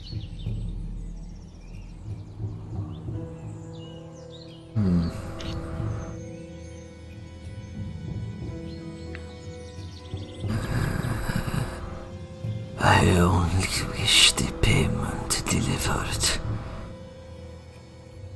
I serve greater purposes.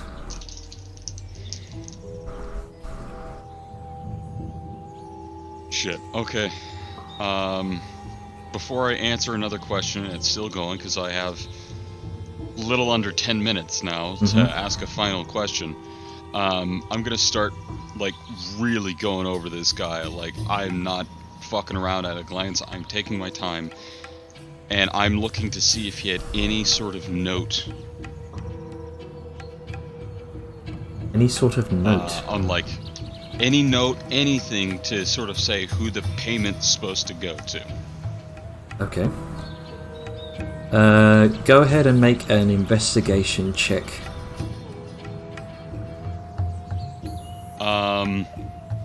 Since I'm taking like 5 minutes to do this, because this isn't a, I'm just looking real quick. Like I'm gonna bless myself. Okay. Right? Or guidance, excuse me. Because, like, I'm making sure, because here's the thing. Logic for this. If I cannot find it, I'm gonna be forced to ask. You know, I'll do it. Who do we deliver the money to? But if I can find a note, I want to ask the specifics on how he shall be buried. Sure. So, if I absolutely just take my time and come through, do I need to... Because if I take 8 minutes, do I still need to make a roll if I'm taking a 10, essentially? Probably not, actually. If you're spending that amount of time thoroughly searching. Yeah. You do find one small piece of parchment in his inner coat. That seems to have been very, very well hidden away. All right. Seems to have been a small reference note Nothing major. A couple of sentences, a name. Alright, so you don't have to improv it. Does it look like this has the information I need to figure out who the payment goes for? Yes. Okay. Alright. Alright, I'm gonna hold up the paper. I'll deliver your payment. How shall you be buried?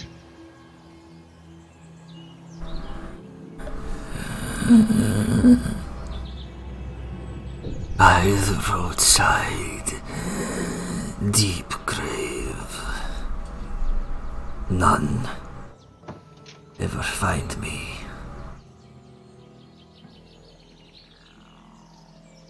And the magic stops.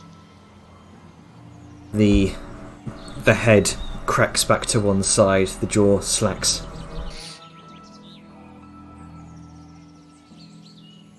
Well, that was creepy.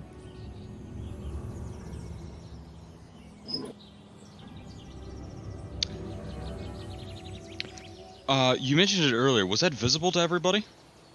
It wasn't. I can double check the speak with dead. As far as I Because you understand, said Sao Yun didn't see it. Was it because she was looking out, or? I think it was because she was looking out. Okay. I'm making sure that's not some weird magic that only the caster sees. Yeah. I'm Perfect. Sal was not exactly it's just focusing speak on the aloud. corpse. Okay. Yeah. Was it audible though, or was it too like gurgled and low to hear? I mean, well, let's go standing right beside watching. There's nothing about it not being audible as far as I can see, unless I'm misreading it.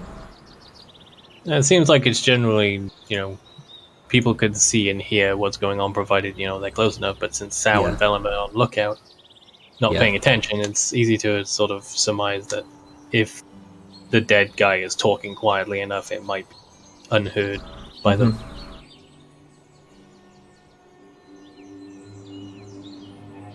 Okay, so that would have been audible to Liska if she was standing that close.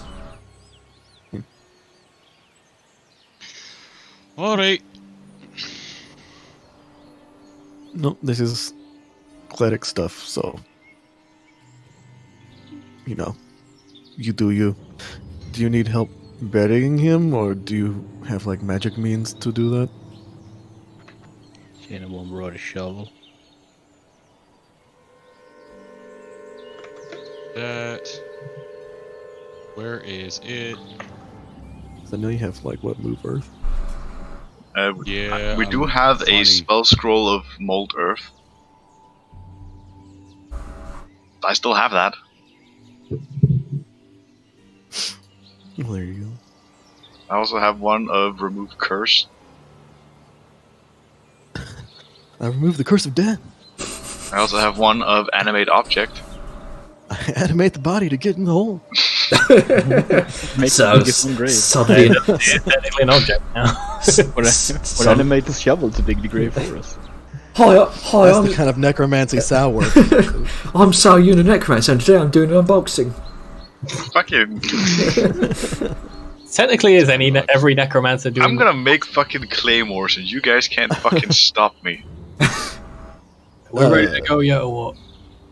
Anyway. I wouldn't mind help. I if it was solid stone, I could do something, but earth, not so much. Sao is gonna take out the scroll of Mold Earth. I have this, but Do you know how to cast it? and she just looks to Arngrim with the sort of look that no, she doesn't know how to cast it. I literally just checked the fucking artificer spell list, and there's Is it a wizard spell or a druid spell? Yeah, it's a wizard, druid, sorcerer. We are all none of those. I'm afraid that's beyond the purviews of my teachings. Right, let's bury this son of a bitch and let's go. All right. hold on. Okay, let's not bury him.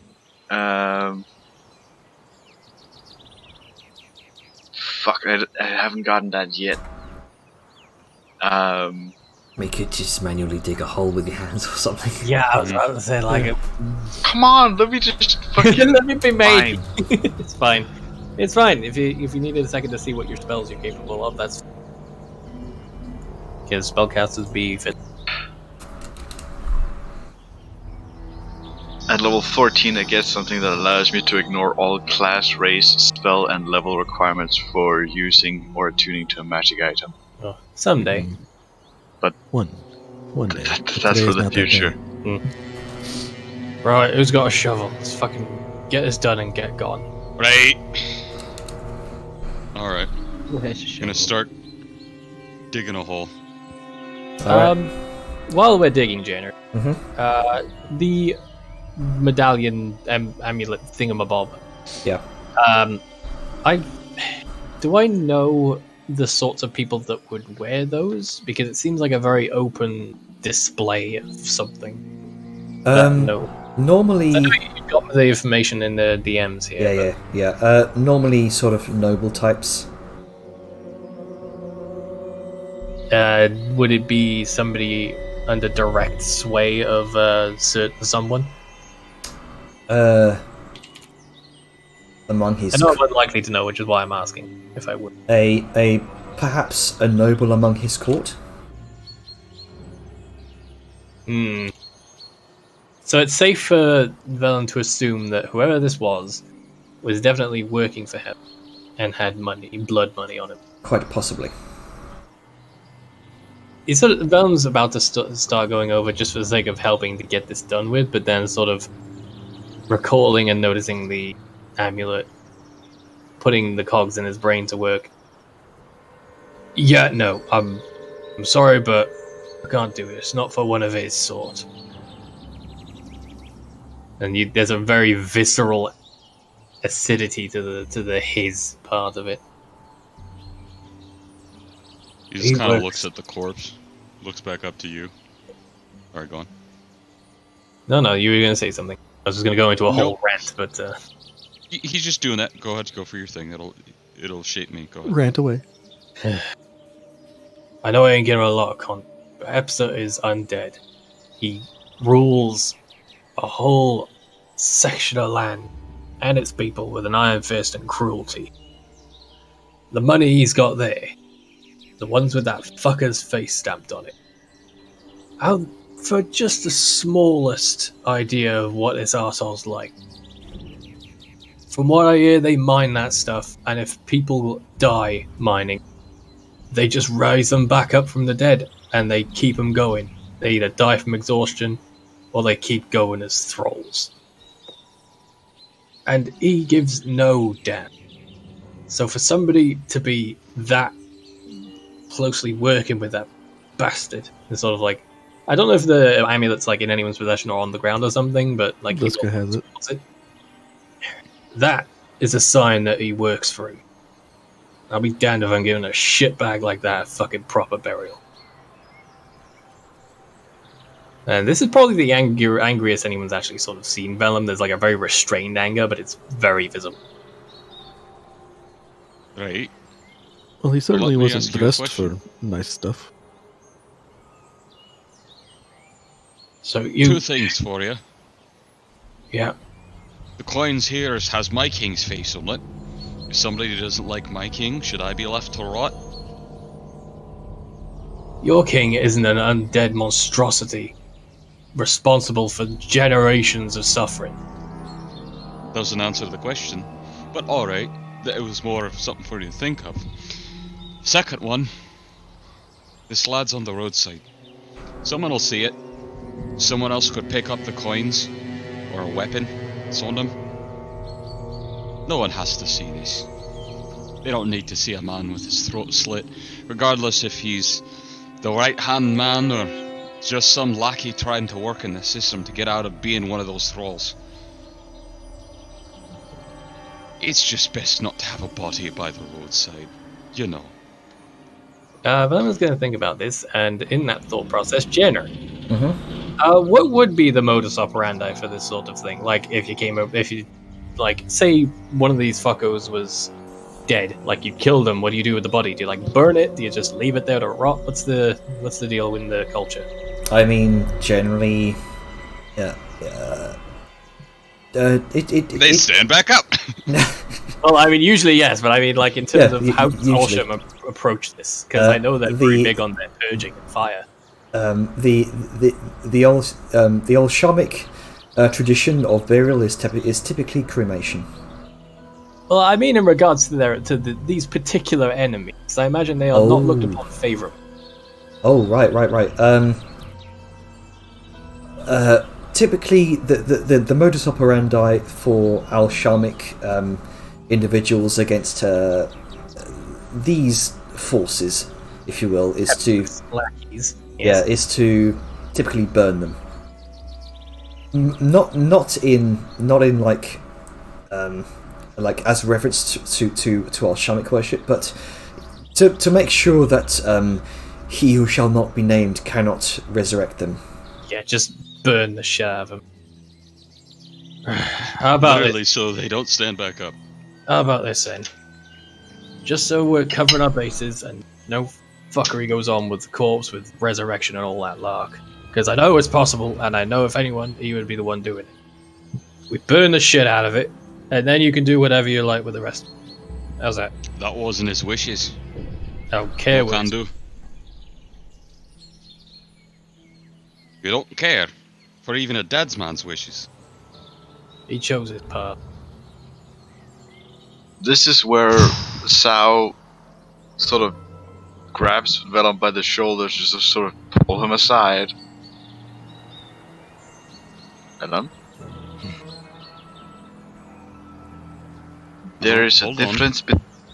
There's a difference between disagreeing with somebody and being mad about somebody's doing. In this case, be the better man.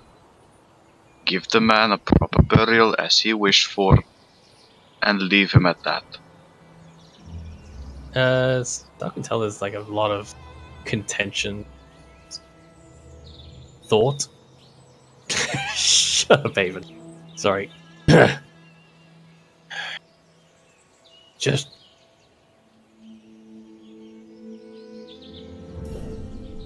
works for him. Took his... Based on how he's dressed, he's a shady fuck who don't care about nothing.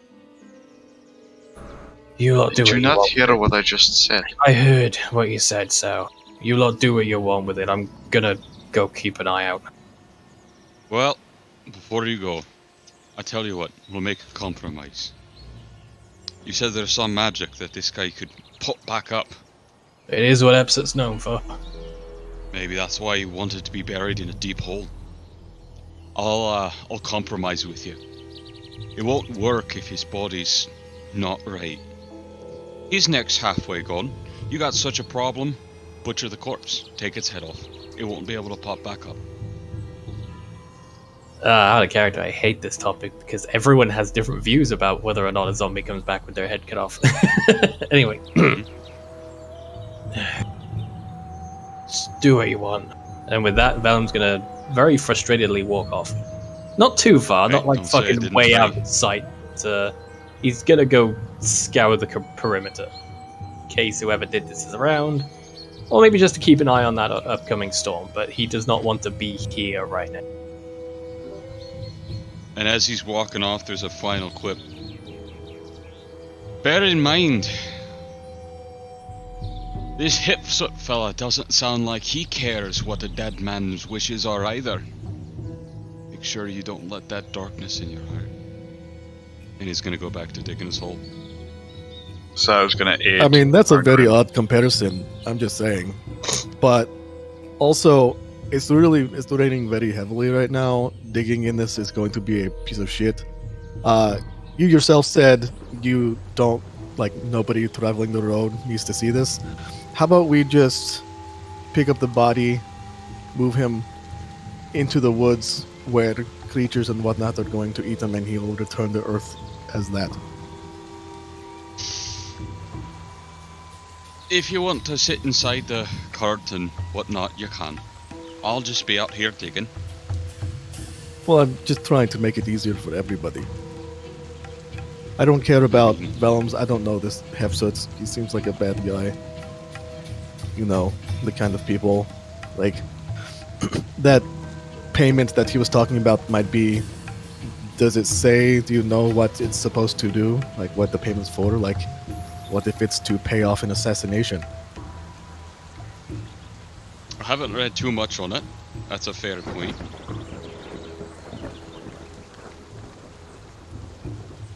But beyond going that far, the least I can do is bury a man. If I know there's a storm, if you don't want to be out while it's raining, you can go back in. I'll just do this. No, I don't care. I'll do It's this just, quickly. have you ever dug a hole in mud? It doesn't exist because it keeps filling back in. It's not easy, no. Actually, do we have rules about casting spells that are not on your spell list? Yeah, you Yeah. can't do it. You can't. You can't. You just can't. Not It's- even from a scroll. Yeah, the only way that you can cast a scroll that's not on your spell list if it's specifically not a spell scroll. There are magic scrolls, and then there are spell scrolls. Fair enough. What the fuck was that? Boy. It's the Bratmobile. It's the assassins. They've come in on quad bikes. Oh no. Well, I think for the sake of speeding things up, we can say Arngrim has a difficult time, but digs a hole. Yeah. Ingrid is helping him. Yeah, so I was gonna help him. Yeah, it does take a while, but eventually you do dig a hole deep enough to bury this this individual. This Mindara Verd. Alrighty. About Can't get it. I'll say about 3 feet deep. That's good enough. It's not great, but No, but best you can Kinda do with shallow, but yeah, it's the best you can do with with how much it's raining, the mud and everything, and I gave you the deepest hole I could in this situation, buddy. yeah. But it wasn't his wishes. A deep hole where no one will find him. Most people won't be digging 3 feet deep to see a corpse. Honestly, if we had the ability to use the mold earth, then we'd I just be so like, wish I could have that as a dwarf. I know, right? I gotta figure out if there's some way to learn that spell. I don't think there is by core. But- It's just like, come on, man. but regardless, you fill in the hole, Mhm. and what do you do? Do you make your way back to the steam hammer? I mean, we Where need to dump everyone's the body waiting. in the hole and cover it up first. Yeah. I think it's assumed we do that. Yeah. That's the easy part. Yeah. So while they've been doing all that, two things. Yeah. Firstly, I want to take a look around to see if whether any suspiciousness in the surrounding foliage or distance. Because these may have fled towards the mountains, but that doesn't mean that they didn't come back to check on. Go ahead. I And, mean, they're cold everywhere beyond that they left. okay, mate. If you're looking around, go ahead and make a perception check. Sure, I'm okay at those. 24. He is laser focused right now. He's Yeah. not going to think about anything else. Yeah. Just the adrenaline of seeing his face on the back of that golden coin. It's still kind of surging through your veins right now. It's And- like, ooh, free money, and then suddenly religious trauma. Yeah. You look around, and beyond the rain, beyond the thunder, nothing else seems to catch your view. And the second point, has the storm hit yet, or is it just near? It's already hit. It's a thunderstorm. So is it like It's currently raining, and was it like full on, or was it like the beginning? no, it's not like a full on rainstorm clashing and Yeah, not horizontal is what I'm. yeah. It's drizzly and rainy basically. Okay, so not enough that we need to hunker down too heavily. No. All right, yeah. Bearing that in mind as we go forward, because obviously, if it's bad, if it's stormy, then got to be cautious about setting up camp. Okay. Carry on.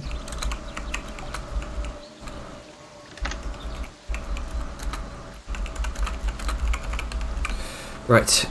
So, as Arngrim starts up the steam tank once more, you all begin to make your way through the rain, through the mud. Thankfully, the tracks don't sink in the mud, so you're making a fair amount of time. Good job. Again, if you wish to, if anyone wants to talk about anything, feel free to interrupt me. Yeah, as we're starting it up, Arngrim's just gonna call back. I want to go kill those bandits. You might not like the guy, or, well, might not care, but there are bandits on the roads, killing folk, and stealing gold.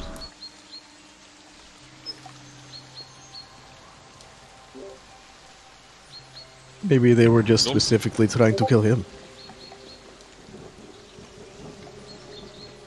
If he's as bad as Vellum says, perhaps he was targeted.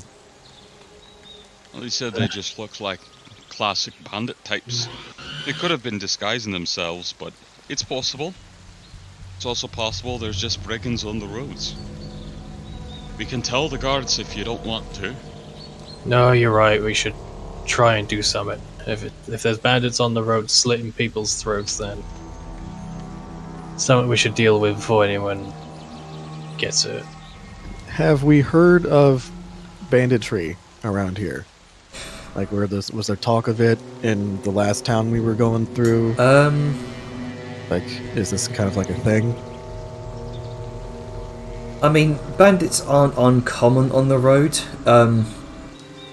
Yeah, you might occasionally hear of a bandit attack on the road at some point or another. General sort of low-level brigands, criminals, that sort of thing. Classic banditry. Yeah. Yeah, but there's banditry, then there's murder banditry. Yeah. Like, one Yeah, tends to this- draw more attention. Yeah, one is getting slapped over the head to fall out unconscious. The other is getting, stabbed. Yeah. This guy wasn't billy clubbed and beaten and then robbed, right?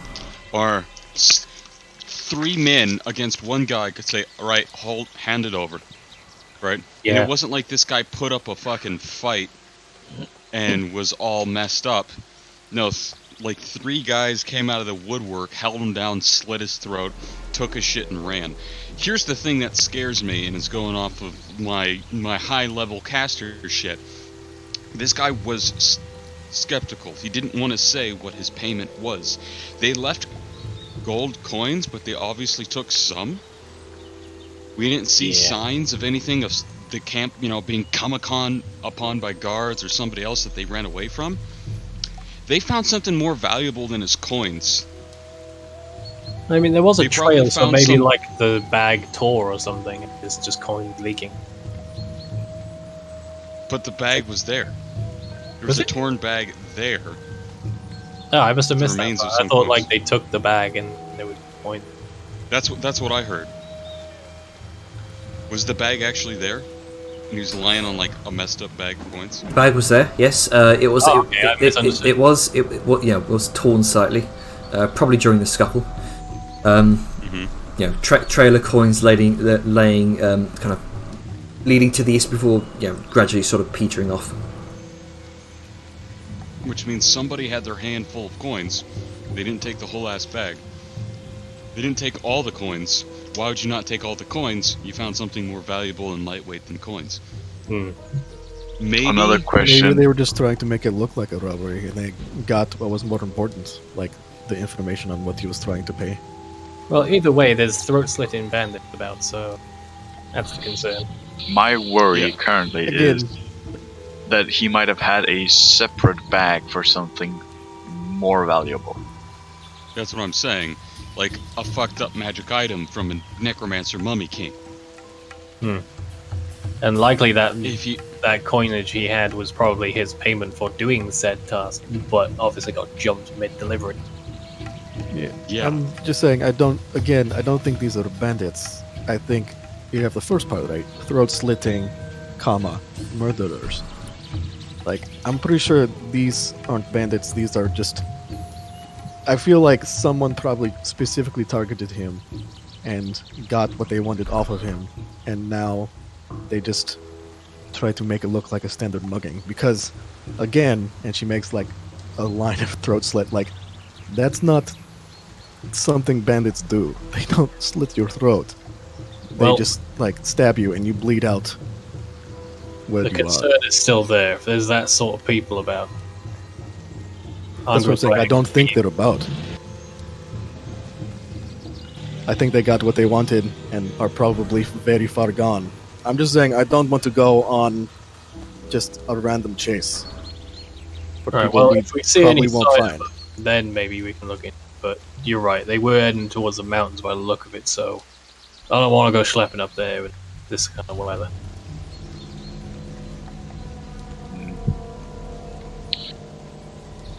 Worst case scenario, we'll find them and then face them. Best case scenario, they have either fucked off or gotten caught. I feel like those should be reversed. But yes, I agree. I mean, what are they gonna do? Try and jump on your back and slit your throat? They can't reach.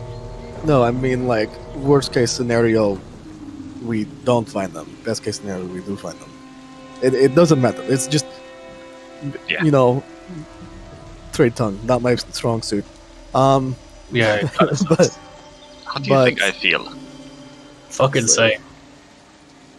all these different races like fuck trade tongue. Trade tongue. Why do we have to use this shit? It's like everyone's like trade tongue. It's like, fuck this. Fuck this globalist language. Careful on the road. This dirty trade tongue. Just be Um, careful going I'm forward. just happy we don't have like a full human in the party because Who can only speak trade tongue? So yeah, so Liska's like, I'm like, depending, she's gonna look at Arms like, depending on information we can get, because we're close to another city.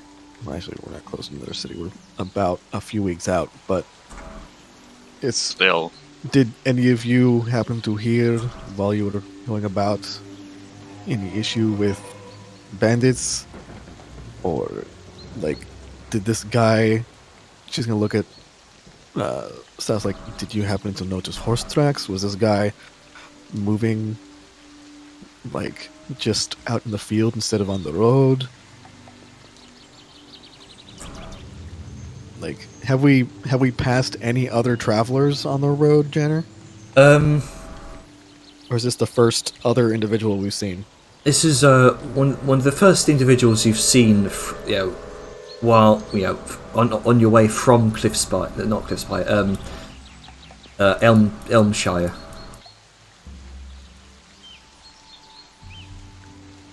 You've seen a number. rhyming suffixes. Yeah. You have seen a number of guard patrols across the Warden's Way, between Elmshire and Cliffspire. Number of traders. Nothing that would catch your interest otherwise. Okay. Patrol-wise, who'd you say we got patrols, or who'd you say we saw? Couple of guard patrols, between Cliffspire and Elmshire that you passed. However, from Elmshire down towards the south, or to where you are right now, this is the first individual you've seen on the road so far. Okay. Okay.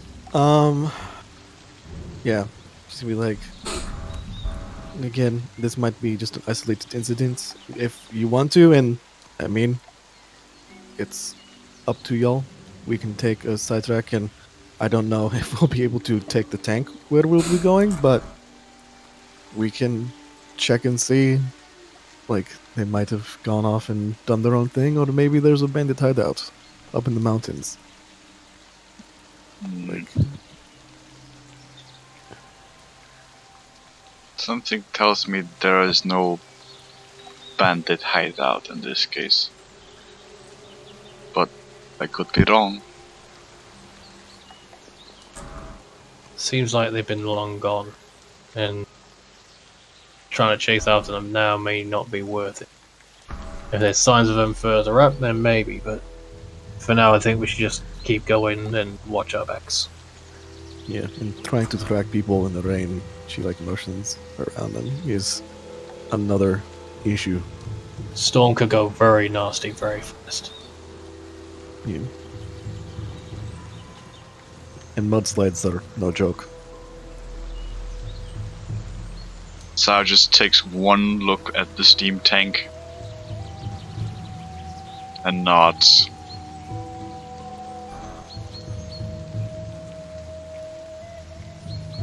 So, Gonna look at Arngrim. Oh. But yeah, gonna look at Arngrim's like, I mean, you were the one that wanted to potentially pursue. What do you feel? We could wait until the weather settles a little bit, but when it's not a storm, make things a wee bit easier. I have to say, more than anything, I'm curious, and I'm also feeling a call for adventure. Something that isn't just our constant trek on the roads. However, you know, if you don't want to do it, even when the weather clears, I won't hold you to it. I mean, this is a mystery. This is the stuff you hear folks plucking on instruments and singing about. True. Wouldn't it kind of be, you know, more interesting than just traveling and buying things to go off and, I don't know, solve a murder mystery with some ancient, or rather some evil agent of an ancient evil mummy here in the lands and uncovering something deeper. I don't know. It could just be... I understand that, and I agree that it has been pretty boring on the road. We've basically been isolated around here for quite some time, but by the time the place probably clears, by the time the weather probably clears, I doubt we will have any tracks to pursue. If anything, we just have a direction. And she holds her arms out east. And that is a very big search area. Jenna, on the map, what direction did the trail lead? on the map, best you could tell, it led this way. Again, east. So he came from the south. Yes, he came up from the south, and it seems he was intercepted by bandits, and then the bandits fled back from where they came. I won't lie, I'm curious why that fucker was even here. But it's not a case of wanting to, it's a case of being able to, like Liska was saying. Trying to track in the storm is not going to go well. I don't even think many of us are that good with tracking in the first place. Yes, If we wait for the storm to clear, then we're not going to have a lot to work with anyway, so...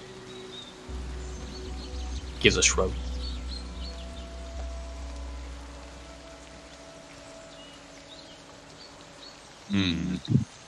Might be worth making it. Jenna, does it seem like the storm is getting worse or staying at the consistent level of but sucky? Generally staying at a consistent level for now. Can I do like a nature survival check to see if it looks like it'll get worse or better? Go ahead and make a survival check. I'm afraid my expertise are in sandstorms. Oh, Yeah. 5.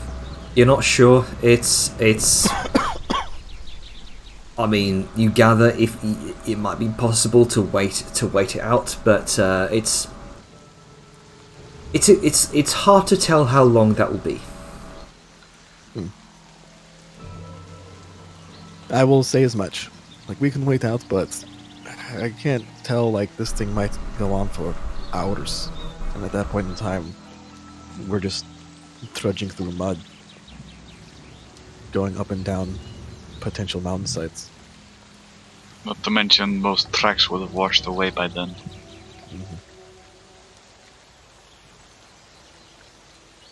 It's fair. It'd be hard to track them. And, you know, in regards to mystery, we might, the people who killed him, we might not be able to figure stuff out. We can, potentially talk to people on the road, but we still have to figure out what this guy was doing and what he was doing payment for. Like, that's a mystery. That's another mystery directly involved. Arngrim takes out the little note that he got from inside the guy's coat pocket. Yeah. I have some to properly look over. I found this. Ooh. What's it say? What does it say? It The says Gopher strikes at midnight. best you can sum up from it. It seems to say a summary payment of thanks to the Golden Martyr. Does Arngrim voice this? 'Cause he's got the note. He's reading aloud. There's like What's a the Golden Martyr again? vellum, and just it's clear that like he's got his hands together, just focusing dead on a single point, like in space. I will be right back. And then it was sort of. Assuming are they traveling right now? Are we stopping? Well, I think we're stopped and just sort of like discussing our next plan, right? I believe so. And he's just gonna sort of walk off at like a good 50, 60 feet away. And he Now, repeats- just as she listens, she just looks to Arngrim, then looks back to Liska, and then looks in the direction of Vellum, and then back. I think this just made the mystery a lot deeper.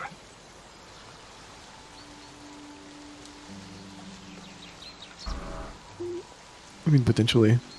I don't know. Who's the Gold Martyr again?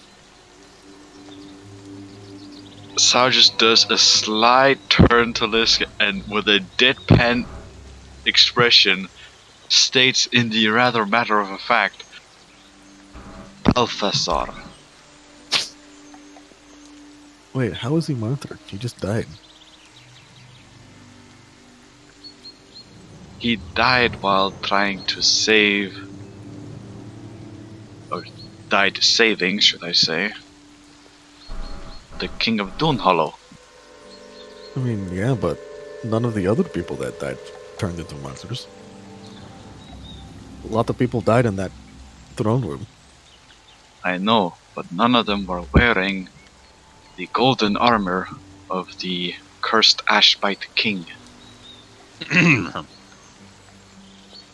I know. Yeah. That's a big deal. Like it might be a dwarf thing, but like that's a big deal. Balthasar made an entire point out of changing the meaning of the armor from desecrated King of Insanity to a defiant symbol that Who is it? Who is he defying? the Ashbites, the whole.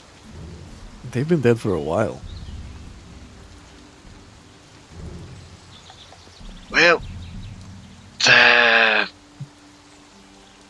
mean, there's a fun it's story to how we got the armor in the first place. Oop, thunder. I think the storm is getting worse.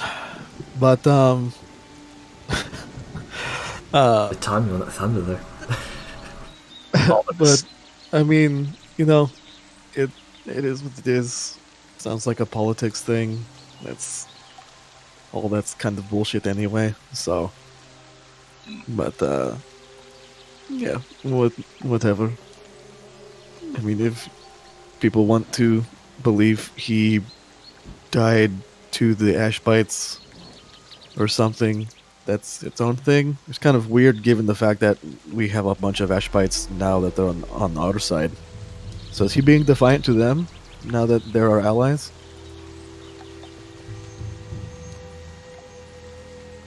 No. No. Okay.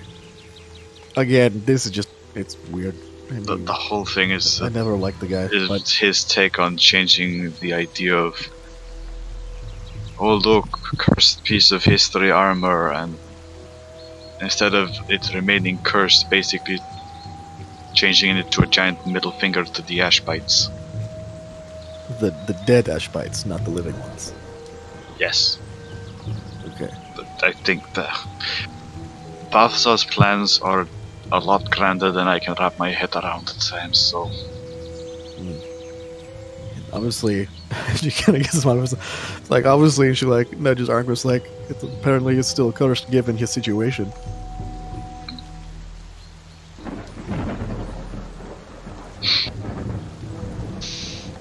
Oh, I thought that was funny. Shut the fuck up. It's kind of, but you know. Well, I mean, obviously it didn't do that well for him. It's like, are we sure that it's no longer cursed?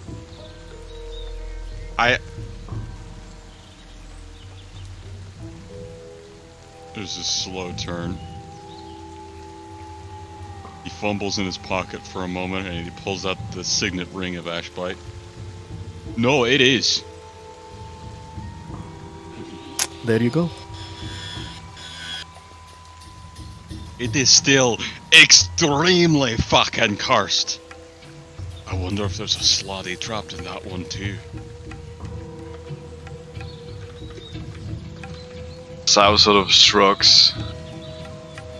Alright, But we're besides the point. how about we get to somewhere dry? The rain is fucking pouring. Fair. Yeah, This is something you we guys might have are to come back to. you guys are soaked right now. I was in the fucking Well, tank. yeah, well, besides Angra, who's mostly in the tank right now. Don't worry, my seething anger will turn this rain into steam. Does anybody have prestidigitation? Just dry people instantly. That would be wonderful. I mean, I do have prestidigitation now. I have the most Yeah, powerful Sal magic can ball, just- a towel. Sal there you can go. just automatically dry people. There you go. Like, oh, that's Yeah. nice. So, what's everyone doing right now? Vellum, you're off. Yeah, Vellum hasn't come back yet. Okay. I guess he's Wait, just did- at the moment. did he's Vellum- away. Did Vellum go to like the carts, or did he just We walk were off all somewhere? at the carts, I believe, like just discussing. He moved away to, you know. I always forget the word for separating yourself temporarily. Yeah, he's just got. He needed to think and not explode. So he's definitely not come back yet. That's the one, isolating himself. That's the. Thank you, Avon, for having brain where I did not. Social distancing. I'm social distancing, yes. Socially distancing. It's But like, yeah, he has not come back. yeah, Liska's gonna stick her head out. Vellum! Do you hear that thunder, Vellum? It's getting louder. You should come in quickly. Sorry, I'm just picturing Liska's big head coming out of the fucking tank. It's like, Oh, Liska can't fit in the tank. oh right, yeah, she's too big. It's a fun mental image. He has to be outside in the rain. I guess I'm just gonna surreptitious. Just making a self-imposed roll, don't mind me. Roleplay. Rage roll. I Rage roll. rage. It took a level in Barbarian. I would like to read. I mean, he did drink the fucking one of the potions when Yeah. And now he's drunk the other one. No. I keep forgetting we still have one left.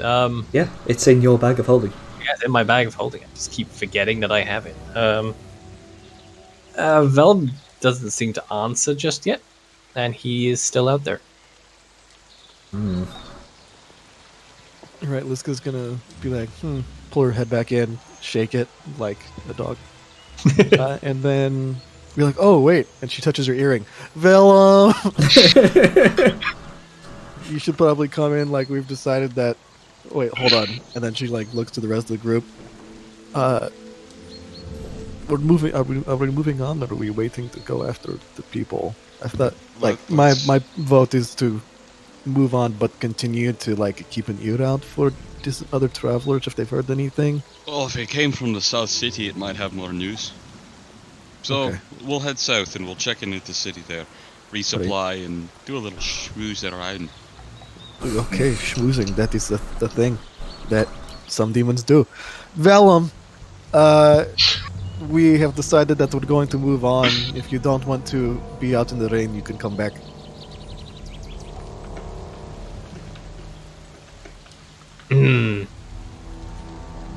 Sorry, I don't mean to delay. Just my brain's like, he would stay out there, but for the sake of moving the session forward. Yeah. It takes a while before Vellum returns, and he's clearly Yeah, not in a great mood. Not as restrainedly angry as he was, but he's definitely not in positive spirits. As a stern. Sao is gonna make him fucking dry clean. Yeah. Vladimir also hands you her raven cloak. God damn it, Jenner! Why you make it hard to be angry? Kind of the point. There's a small, slight smile, and he'll sort of pat Vladmir's head and tap Sal's shoulder before getting back to driving position, because he's going to be out in the wet anyway, so... Yeah. Because the fucking seat for driving the damn thing... Out in the open. But thankfully, with your own warm winter clothes and, Vladmir's cloak, you stay... Obviously, but it's still going to be fucking sopping. Do you not have like a canopy that you can pull out so you're not directly in the rain? Nope. Well, regardless, your cloak, your warm weather cloak, grants you shelter from the rain. Yes. So, begin to move on again. Let me know when we come to a night when the weather has passed. I don't know how long you plan on having the storm to go on for, but it does eventually let up after the day's end. So we'll change over the ambience there. Eventually, the storm does subside, and the sun does eventually come out, kind of sun dappled light through the canopy of the trees here. Ah, lovely. On the next immediate sort of day where we're setting up camp to eventually turn in, Vellum is going to fucking earring, because laziness. He's going to earring to Sal. We need to talk. You busy? Responding again via earring because apparently we're too lazy to fucking face. I mean, if you've got magic, why not?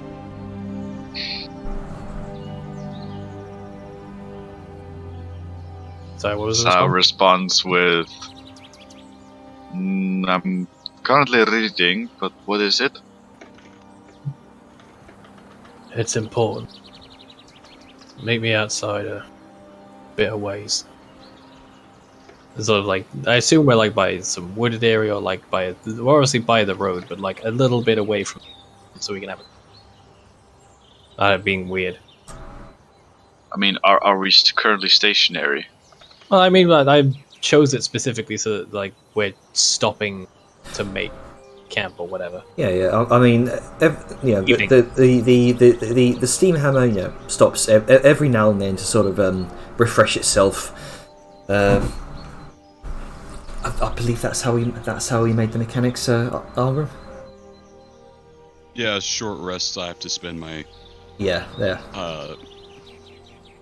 a use of my channel. Yeah, so it's not like constantly kind of going across the road. You got to make a few stops here and there.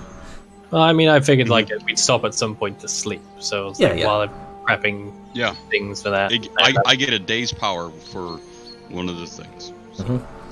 Alright. I guess Sao and Vellum head off into a little more secluded area to talk. Hmm. Kinda sus, bro.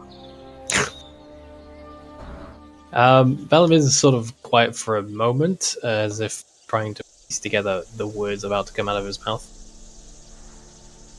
So, I need you to help with something. You've always been the brains of this out. And Stow just holds up a hand first and switches directly over to Orcish.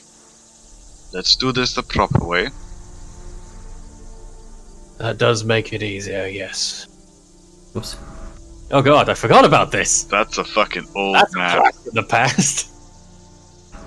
I miss my old little car park. Continue. Sorry, that was rather jarring. That does make this easy. Words are hard enough without using trick. You have always been the smart one out of our duo leadership. So I need to tell you what I know and how it relates to everything going on. And I need you, at the end of that, to tell me if I am being crazy. Because I admit I do not understand things sometimes. But Get to every the time, point. point is, I don't want to go flying off the handle and telling everyone something that may just be wrong. Well, and she looks at him expectingly. He's gonna cop a squat on like a rock or a stump or whatever happens to be around. First, I need to tell you more about Hepzibah. I know I rather heatedly touched on the subject a day or so ago. But I was not exaggerating when I said that he is tyrant that has caused decades of suffering. A lot of hearsay is said because it is propaganda of his own making in his territory. He rules the entire region of Niobe from a palace made entirely, and I mean completely, from the bones of Naga.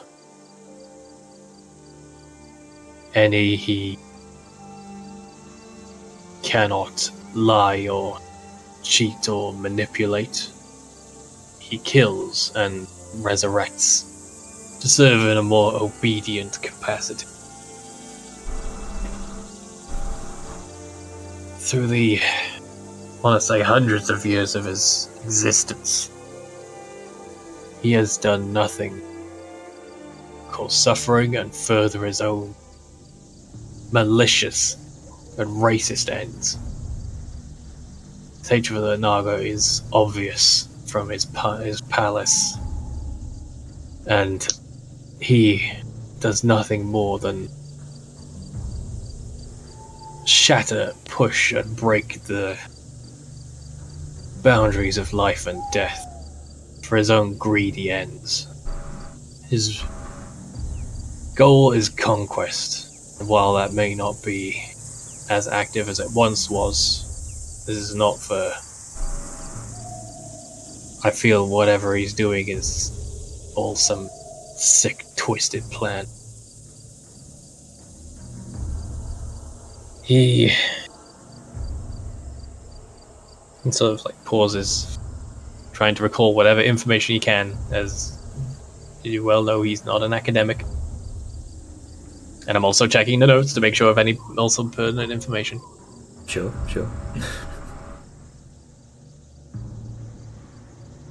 He is the worst of both necromancy and what an unchecked ambition can become. With all that in mind, with the wealth of slave minds under his sway, and the realization that that bastard we met on the side of the road, rather the body of him, he was delivering blood money, fresh blood money, to Balthazar leads me to believe that with everything going on, it's not good. There's no... I had some small bit of hope that maybe things weren't going to be as bad as they could be. Siren sent me a letter, the one I disposed of. And she seemed genuine in her notions. She probably... It was an apology for behavior. And that things were going to change. That there were dark forces at play in Malin back east. She said that the enemies of my faith are moving, made plans, which is concerning on its own, but unchecked ambition has a way of attracting unchecked ambition. And if there's anything I know, it's that Balthazar has that. Dealings with Hepzibah only serve to bring bad omens. With everything he's been doing in Cliffspire, with his puffed up propaganda as the Golden Martyr, the power he's using, the sway of the lesser people, I'm seeing patterns that have no right existing.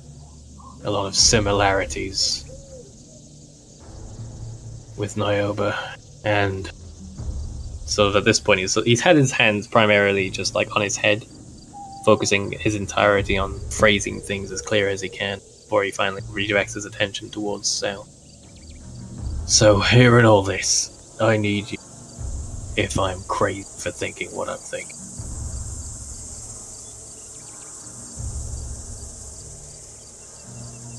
Sao sort of folds her fingers with the index finger on both hands pointed upwards as she rests the tip of them to her upper lip for a moment, and then just points with both of them to Vellum. No, you are not crazy for thinking so. Logically speaking, you're making sound sense. And he just lets out a heavy sigh of relief.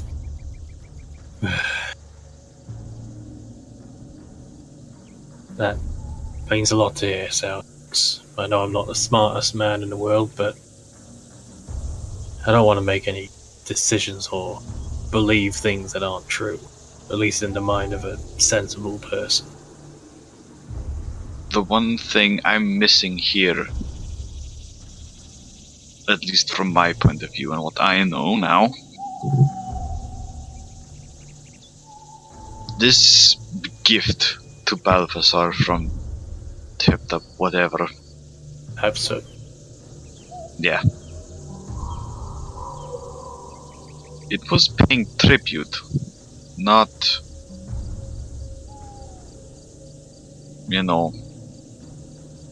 payment for a service or something. As far as the note ungrinded. Tribute or not, the fact that I can see is that they know of each other's existence, to the point where they are apparently on such good terms that tribute would be given from such a noteworthy individual. And as I said, unchecked ambition as a way of finding each other. And given certain events going on with Balt right now, it's a concern. Obviously, he's referring to trying to resurrect himself in some manner, and the heavy connotations of necromancy in regards to Hepzibah's lichdom. For clarity. Sao sort of pauses for a moment and then looks at Vellum with a similar look she had when she played the Devil's Advocate, or in this case, Demon's Advocate, back when they had the first argument about leaving the Black Hand.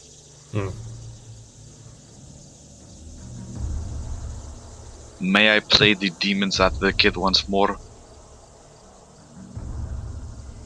Speak your mind. Do you really think Balthazar would agree to let some ancient conquering undead sort of roll in and corroborate only for them to take over what everything he had worked for? Don't you think Balthazar would try and, well, flip the status quo on that? I believe that there are such similarities between the two that if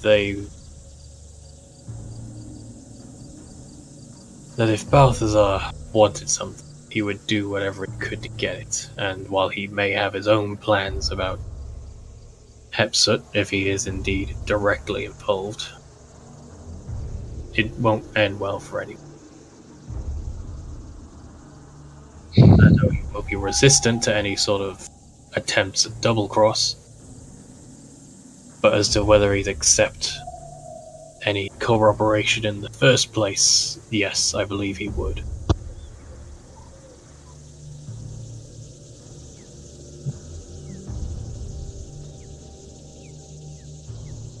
I think this is where my arguments for Balthazar runs a bit thin.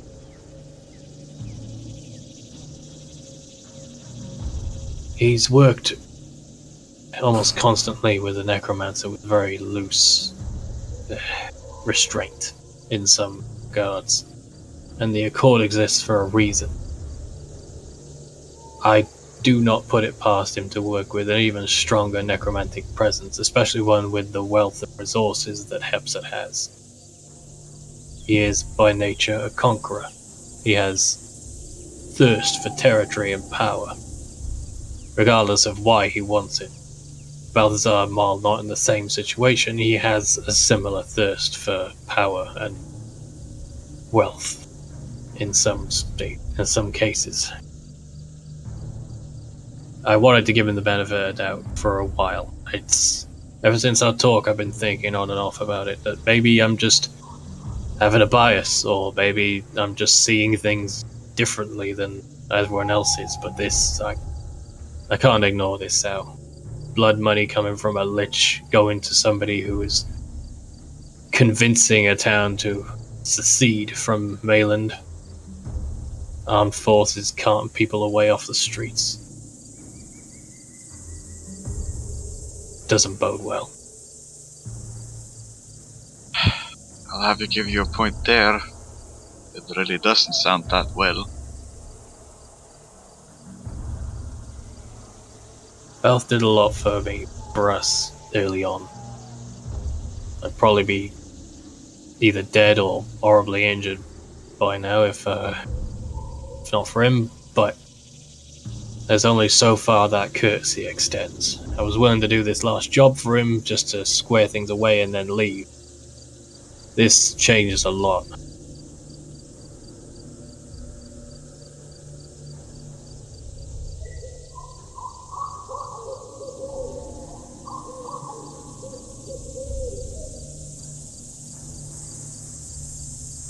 I don't know what to say. In this case, you're the one with the knowledge about this Hepsut guy. Well, that's part of why I wanted to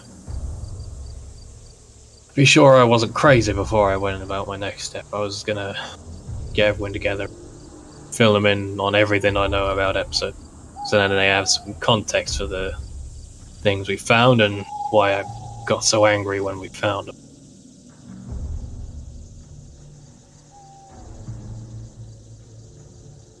We stand up, dust himself off a little bit with another heavy sigh. Right, unless you had anything else you wanted to ask, I figured now's as good a time as any. Sit around the campfire, have some food, and fill everyone in.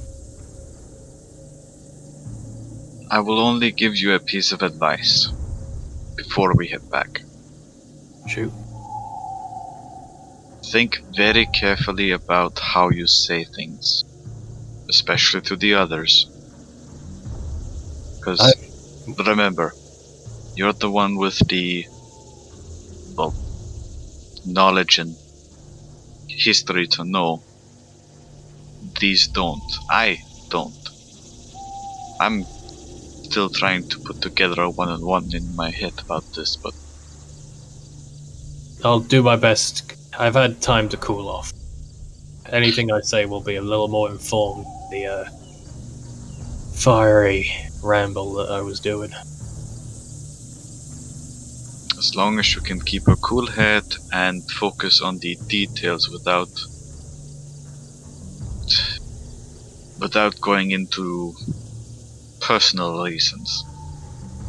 Objectivity is the first place where you can give an argument.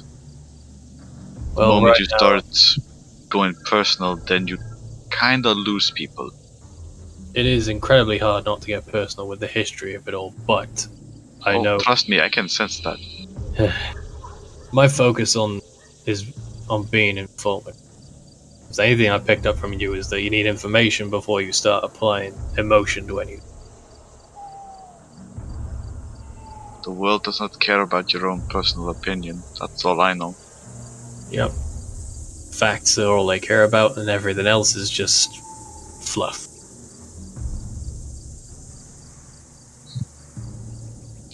You good?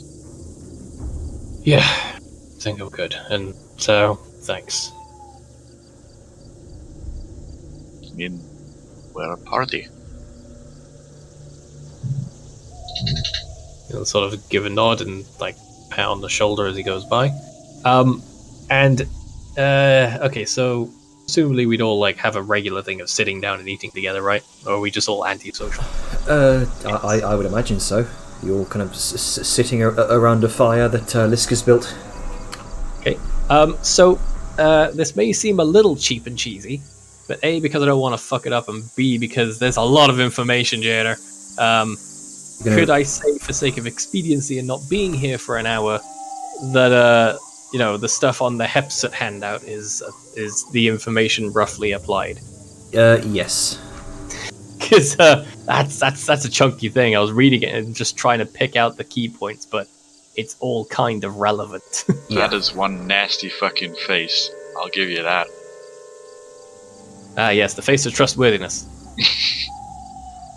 But yeah, I was trying for a while to pick out key points for Vellum to say with his own flavouring, but you can goddamn, it's a lot of information. Yeah, you can definitely expedite all of this if you so choose. I understand the reluctance to yeah.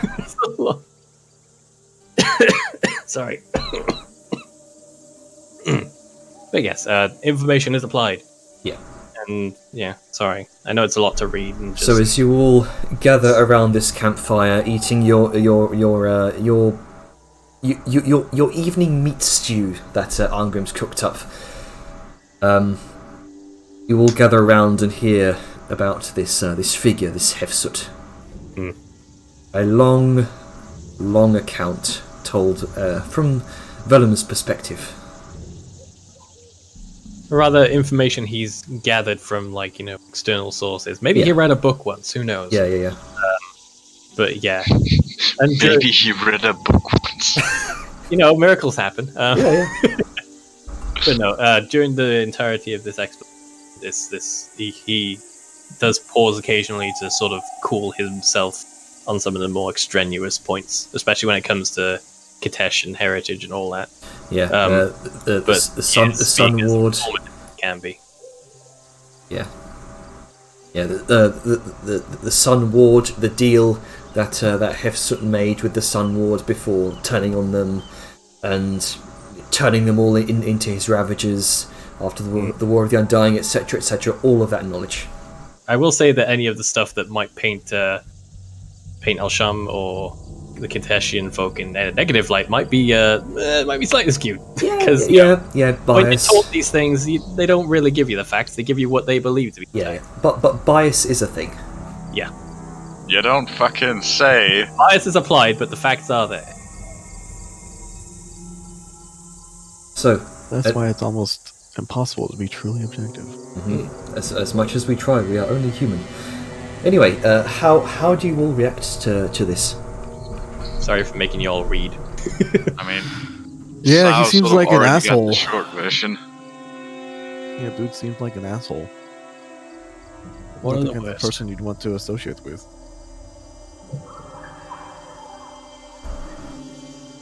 Yeah. Now you see why I was a little heated when we first found that coinage.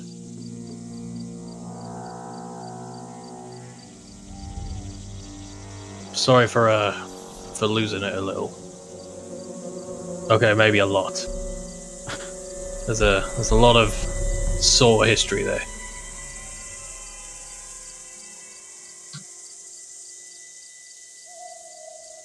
By the way, if you are trying to say something as Angrimbouth, you are muted.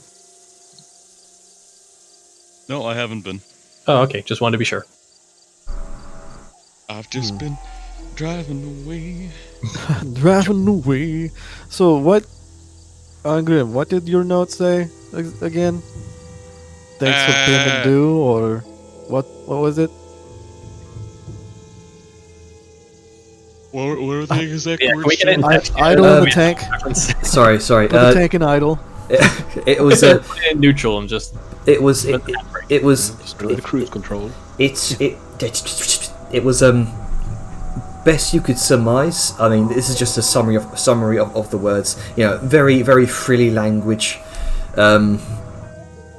But the basic premise of the message was a payment of thanks to the Golden Martyr. So a payment, thanks. So he's done something worth of thanks, and this is payment to, as either as a tribute, as mentioned, or possible payment for services rendered. What vibe are we getting from that? Though, is it is it actually like tribute, or is it like services rendered? I would say make an insight check on the flavouring of the words used. I think of thanks pretty explicitly implies something was done. Yeah, that's what I'm thinking. 22. It definitely seems to imply that something may have been given to Hefsut, some sort of either service or a gift. Yeah, that's as much as you can gather. So some kind of exchange or service or item was given to Hepzibah, and this is all of the above. Or all of the above. Yeah. I mean, maybe. Regardless of what it is, I feel like it's hot BS. What the? God damn it. It's bad news either way. It's like someone says the title of a movie in the movie. And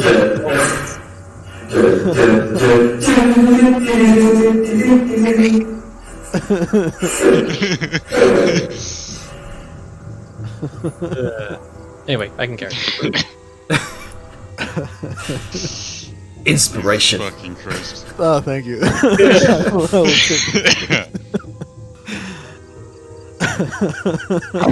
Okay, before we get off track. Sorry for that meta out of character wink to something in character the character doesn't know. Yeah. So Either way, it's bad news. I mean, it does not sound good. I mean, it's up to Angrim, really, because I know Angrim wanted to, continue the payment, but it is also, I think, the opposite direction we're going, and with this new information, it might be a little bit weird, but I mean, hey, if it's up to Angrim, if he wants to, when we're coming back this way, deliver it, or maybe just get somebody on a faster horse so they don't get waylaid by bandits. But keep an eye out for more guard patrols. That's true. We do need. Have we seen since we've been driving after the fact? I know. I fucking know. I'm a clever man. I've used my brain. Jenner, can you take us to the mainland map? Oh. Okay. Okay. Recall the map with perfect clarity. Perfect clarity. Hang on, let me That is drag you my over. There you go. Let's. It's me on the map. Dicker derb. The map. So we're there. Yeah, we're So like, Kingsguard and Blackhand mercenaries are at standby. I was told about this and asked to do something there. And it's on the way. Dude, the Blackhand mercenaries are there. We can just pass it off to them and be like, hey, yeah, so your guy got super dead. that's just regular dead. Your boss super got dead. robbed. Want a promotion? Go solve that problem up there on your way back home.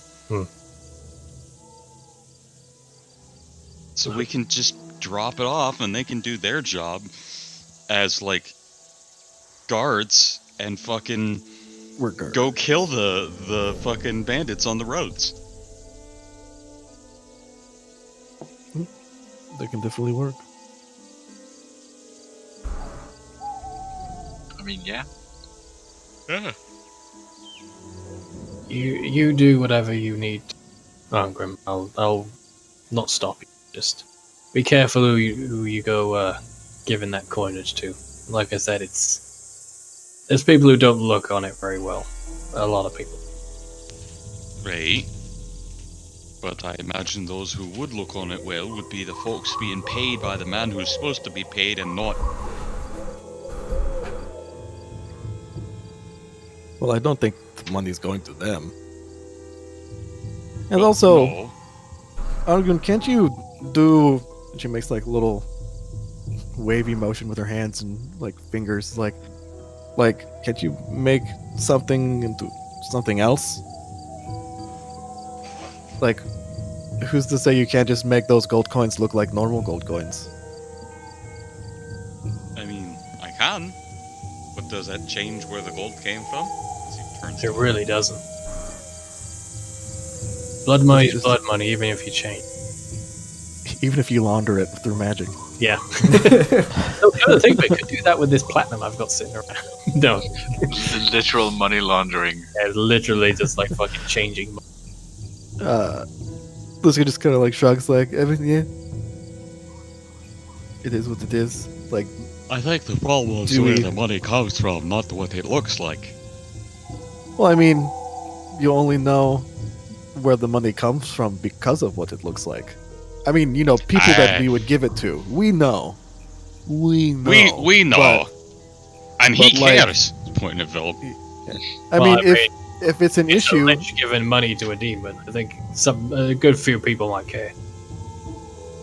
yeah, you know, lich money is not good. But if like it's an issue, can't you make the gold not golds? Well, I mean, not gold, but like Yes, not coin. Can you make it into something else that can be used? I can for do both. betterment. Well, there you go. I can do both. Make it like a hammer. I can or make it a something. pile of fucking wires. Hey, yeah, and you can use it for like the steam engine.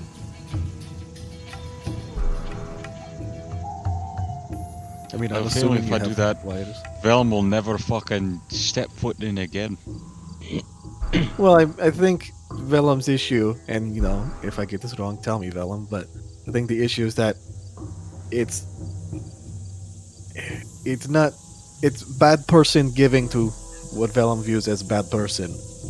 But if we intersect bad person exchange, and then use the bad money for good things, is that still bad?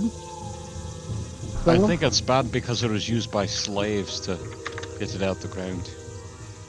Yeah. I mean, slaves all dying of gold is- exhaustion, then being turned into zombies to do more mining.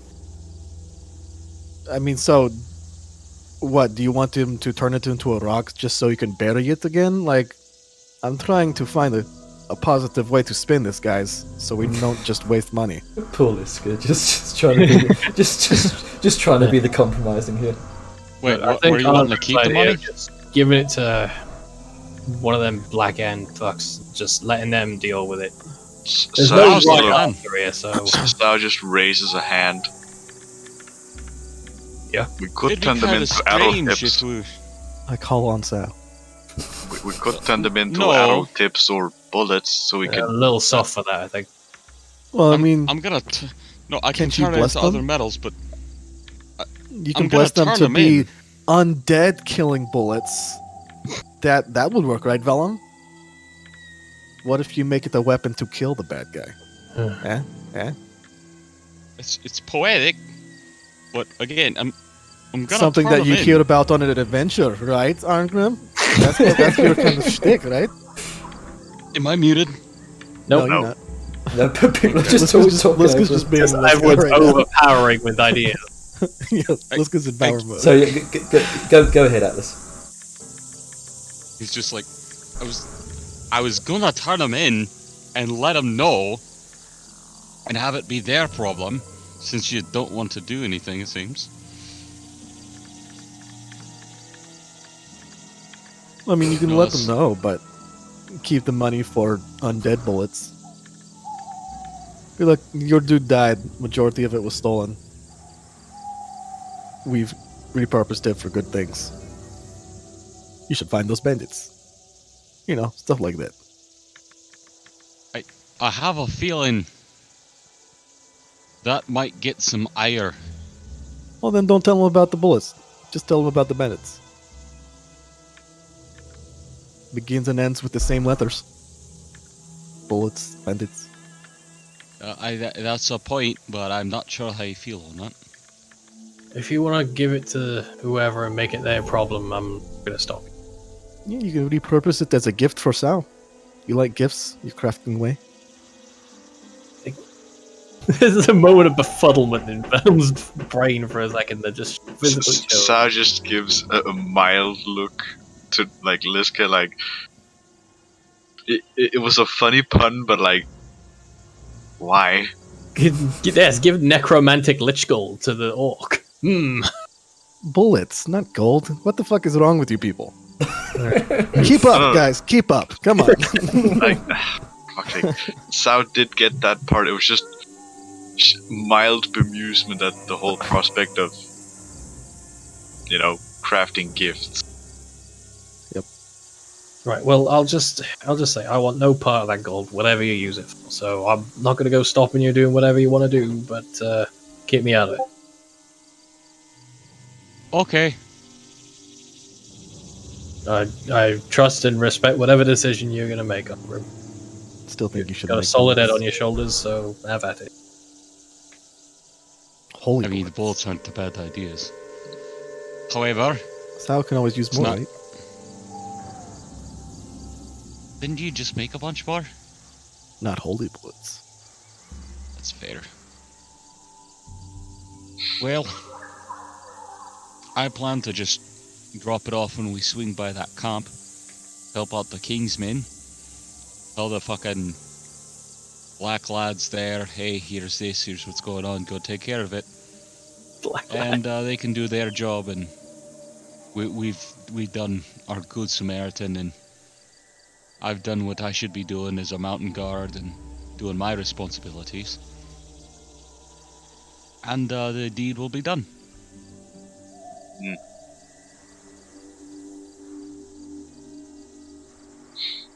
What if it's a Can I get knife to driving kill again? his foot?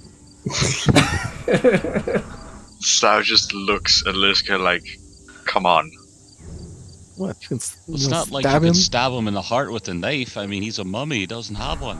What if it's like a holy knife that makes holy holes? Well, it'll be a much lighter weight. A holy knife. I like it.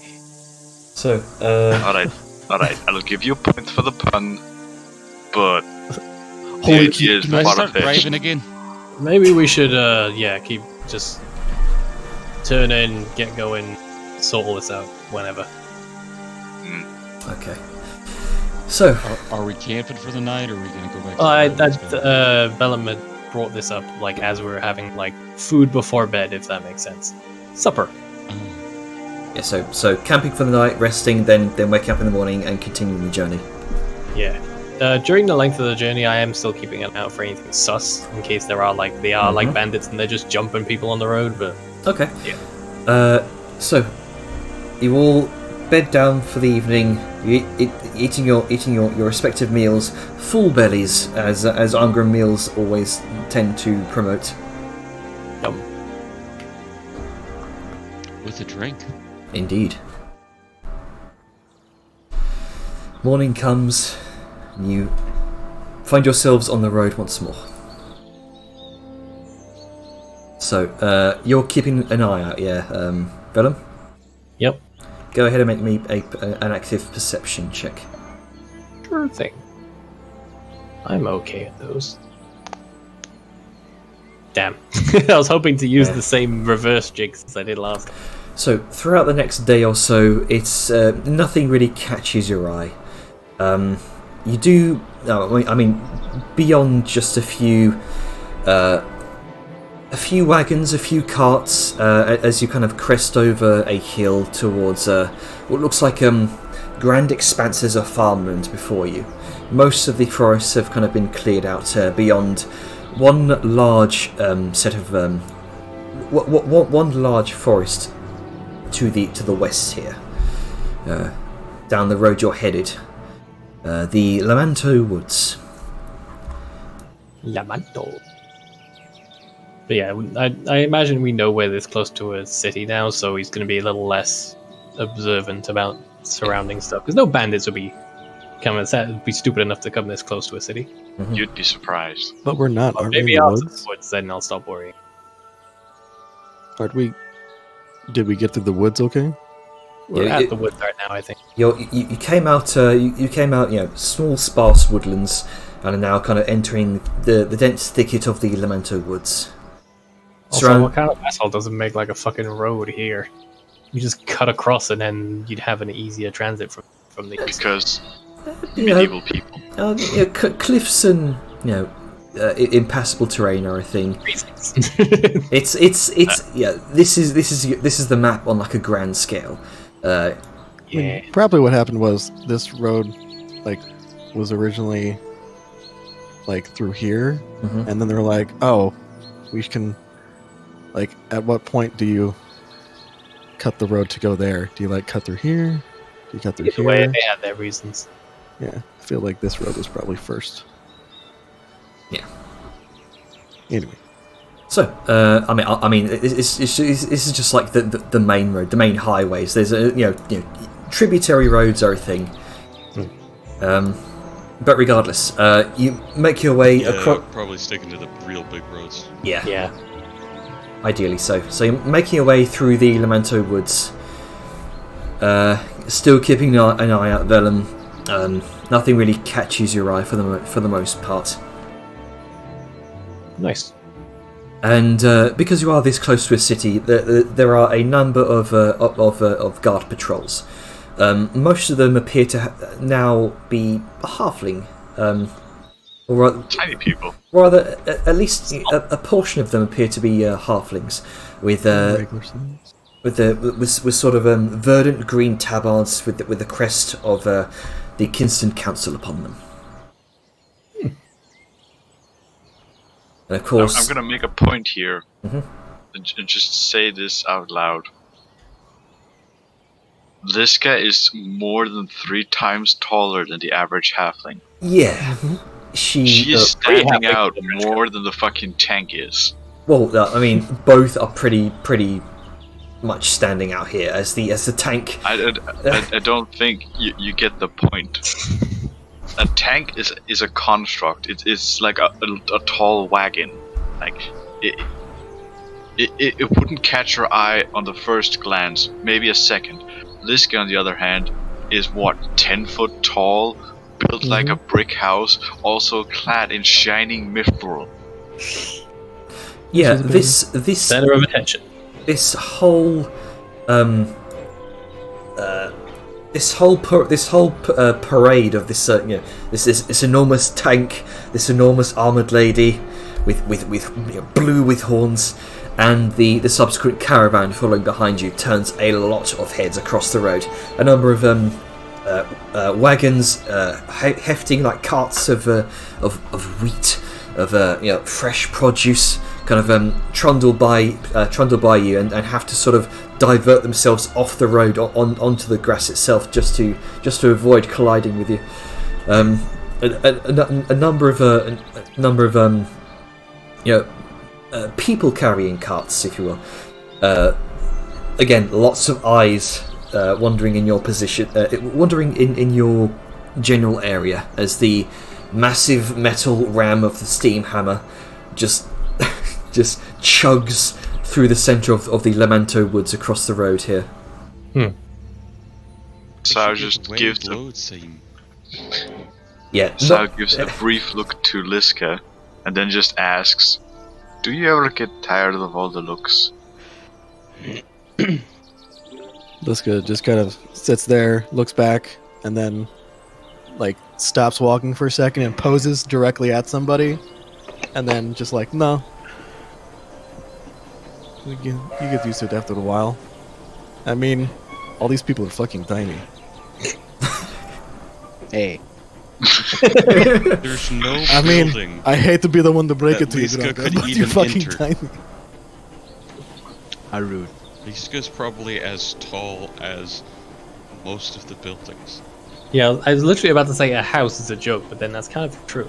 No houses in sight so far, but through the couple of days that you venture through the Lamento woods, you do come across a large valley, if you will, cresting along the edge of this valley. It's a cliff, a sheer drop down into what looks like a most verdant valley of fields of wheats, of fertile fields. You can see homely looking farmsteads that decorate the landscape here. You've definitely entered the halfling territory here. Great. Do you wish to make a pit stop in Kingston? I mean, it's a big city. It'd be weird not to. What does everyone else think? I mean, I kind Time of... to look for magic wants to, items.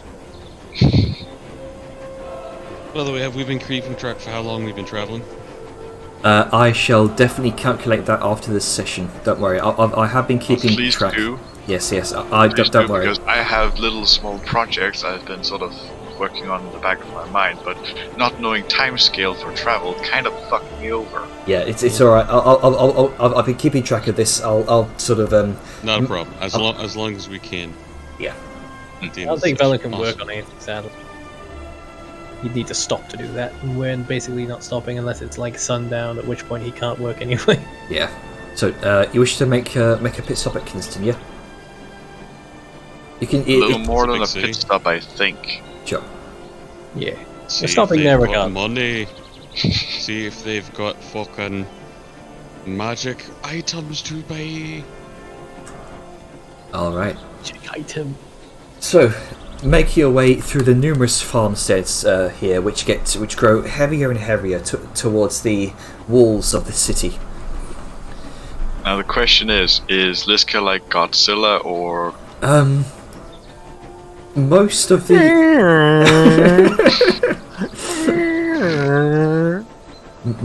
most of the houses here would not be able to fit Liska in them. Needless to say, you could probably fit a human if they stoop. Liska sits on houses. Yeah. So, making your way into the hustle and bustle, Kingston.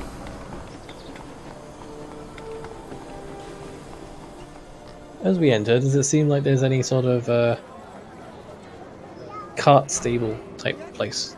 Yeah. There are a number of stables where where many of the small halfling folk they tend to ride ponies instead of fully fledged horses. Sorry. Yeah, I've got a mental image of a halfling riding a Shetland pony. Yeah, You're not wrong. Oh, it's wonderful. you can certainly fit your stable in there. The population isn't all halflings. It's while it is yes majority halfling, there are few. They account for other races. Yeah, of course. It is a city, of course. Sorry. So, It's Kinston. just mostly halflings and made for them. Yeah. Like the capital, it's made for dwarves. Yeah. Kinston itself began its life as a small farming village that soon sprouted into a bustling hub of trade during the resettling of Mayland after the War of Broken Chains. It's famed for its fertile lands, and Kinston is home to a great many bakers, butchers, blacksmiths, and a very many other tradesmen that rival even the crafting skills of a mountain hall. It's surrounded on all sides by fertile fields of wheats, barleys, grains, other seasonal produce. It's considered one of Mayland's breadbaskets, second only to Dunmerrill. The city itself seems to be this collection of winding cobblestone lanes along the banks of the Northern Oceans. Cottages and homes with extensive gardens in the back, mix randomly with smiths and other businesses, which usually seem to have, from what you can see, that the family quarters above them. Residences are seemingly very, very charmingly built around twisted birch and oak trees, and greenery is it's a frequent accent to most constructions. And as you notice, Kinston seems to be home to the largest population of halflings across all of Mayland. And of course, the decorations of the city definitely catch your eye. It's the halflings seem to love bright colours here. So the buildings are often very garishly decorated in colours that make you wonder about these people's eyesights. All buildings here, at least most of them, are scaled to halflings built to. Although strangely enough, you do find some inns that have special rooms constructed for larger folk, but none so large as Liska, unfortunately. Kinston is also, of course, home. It's the capital of the Kinston Council's domain of influence across Mayland, which includes Dunmerrill. Every year, it's the centre of government, where the council meets once every 3 to 4 years, open to all halflings, whether they live in their jurisdiction or elsewhere. The council meets to decide questions of policy for the province, pass what few laws are needed, choose the Thane for the next 3 years, and have a grand time while seeing old friends and swapping hard cider recipes. And of course, as you've met, the current Thane of the Kinston Council is Matron Brayla Dale, who you met in the Mayland Council meeting in Doon Hollow. So what you're saying is Kingston is a less violent American election. It's more like if you took the English countryside and made it into, and took the flavour of the English countryside and slapped it into a city. What was the name of the current leader again? Matron Brayla Dale. I'll put it in the chat there for you. I was looking for a handout. I think if they popped. Sorry, I don't have a handout yet. I should. No, that's fine. I was just wondering if I was blind or not. But there is the handout for Kinston. Yeah. More. Okay. It's a bustling farming city, essentially. Look. That building's gonna get taken over by a tree, though. Yeah. I mean, greenery is, of course, a favourite accent of halflings. Well, I bet they have lots of druids here. I don't know why I'm going in this accent, but there we go. I mean, you're reflecting a halfling's accent. Oh no, I'm being infected. Yeah. So all those people, that's not even, those are halflings that you're seeing in that picture, so that's not even a tree, that's just an overgrown bush. Liska is literally as tall as that house. Let's find like a warehouse. You can probably so this guy has somewhere to sleep. Yeah, you can probably just about peek into the Rent top out windows. a warehouse. Yeah, rent a warehouse. That's the only building big enough for Liska, because even like the specially catered for bigger places aren't big enough for Liska. Yeah, Liska can probably just about peek into that the top window there. Just walking by buildings, peeking into people's bedrooms, like, hello. Be me. Be halfling. Yeah. Look out my second story window. There's a face. What? There is Hello. Liska is very much given a wide berth. They don't want to be stepped on. Yeah. I'm sure there's some there too. At least not accidentally. Gab, why? I mean, you know it's true. So, what would you like to do here in Kingston? End the session. Oh yes, it is 10 Sorry, that minutes. sounded 10 mean, minutes but it's before. like 10 minutes. True. We so- got 10 minutes, so we can do. Let's just ask people what they want to do. Like, Yeah. Well, I Like mean, we I did figured we with, could I'm use going to it be to spending the next talk session about shopping everything. for magic items. That's going to take too long, so I'm out of it. Okay. I think honestly, it's probably a good place to leave it, because then over the week we can discuss like fully Sure. what we're gonna do, and you have time. true. Yeah. So, Arngrim's looking for. How about- We'll be looking for magic items. Liska, what would Liska be doing next session? Spooking people. beeping through window. No, just going to. Find a place you can actually sleep in. Yeah, probably. Yeah, that seemed like an important point. Like, I'm assuming that they're like, while it's made majoritively for halflings, I'm sure there's like a quote unquote human district, like a big person district, where the buildings are relatively normal sized. Yeah, generally, most of the city kind of caters to smaller folk, but there are districts that where humans and larger folk have settled. Yeah. Bunch of fucking short stacks. Yeah, you enter that part of the city when you can stop seeing over buildings. Yeah. But yeah, I think Liska's probably going to. I mean, it might be like a little bit of a shopping thing. She's going to look around to see if she can find one adamantine, two if she of can course. find a place that might be able to cater to her desires regarding the magic item. Okay. And yeah, so that's basically what she's gonna be doing. Place to sleep, place to find adamantine, and then Magic items. Yeah, Vellum's probably gonna look to see if there any metallurgists in the city have any rarer metals in stock Okay. that he might be able to make use of. I doubt he's gonna be able to afford, but like knowing the price range of how rare they are and how valuable they are might be worth knowing. Besides that, he might end up crafting a bit, Yeah. polish up those no. javelins. Sure wouldn't have been nice to pick up that pay, wouldn't it? Oh well, my morals were more important. Say Also, that I when your forgot stomach because goes I'm an hungry. idiot, but, you know. So, That's an excuse. Gronka, you've been very quiet all session. What would you like to do next session? I don't know. I feel like a freak because he's actually the same height as these people. Yeah, I mean, I don't know, honestly. Like, I don't really have, like, too much to do. Yeah. I would probably just join Angrim or something. Okay. In case I find something interesting. I mean, you got a week to think about it. Yeah. You seem like a very nature-bound folk, so maybe you can find something for Webby. Yeah. Okay. Sao Yun, what would you like to do next session?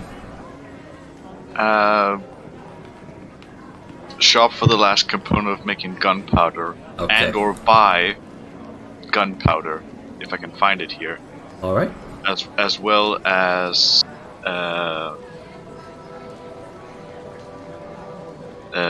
smaller things I can't really recall from the top of my head, but I'll probably figure out during the week. Okay then. I have something special I wanna make, and you're gonna either face palm or smile wide. I imagine I'll do both. So, as you venture your way through to Kinston, splitting off in your various groups, shall end the session there. Oh no, we split the party. Dun dun dun dun. Dun dun dun dun. I knew that was going to be a rather role-play heavy session. I wasn't anticipating much on happening. I wasn't anticipating being angry Vellum today. But goddamn, you throw Hepset's face in there and it's just like, wham, triggered. Angry face.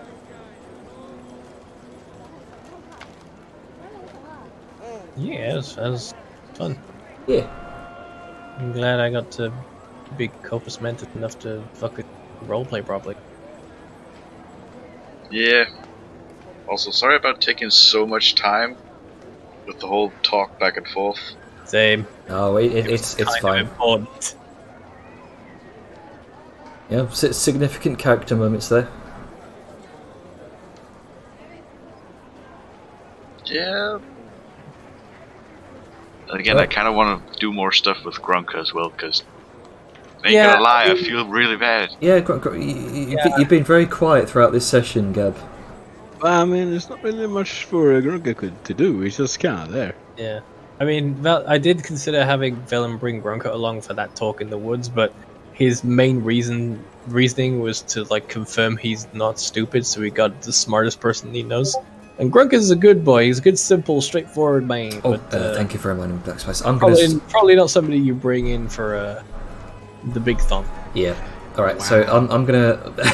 Tell me I'm wrong, Gabo. No. On that note, I'm gonna stop recording in 3, 2, Penis. 1.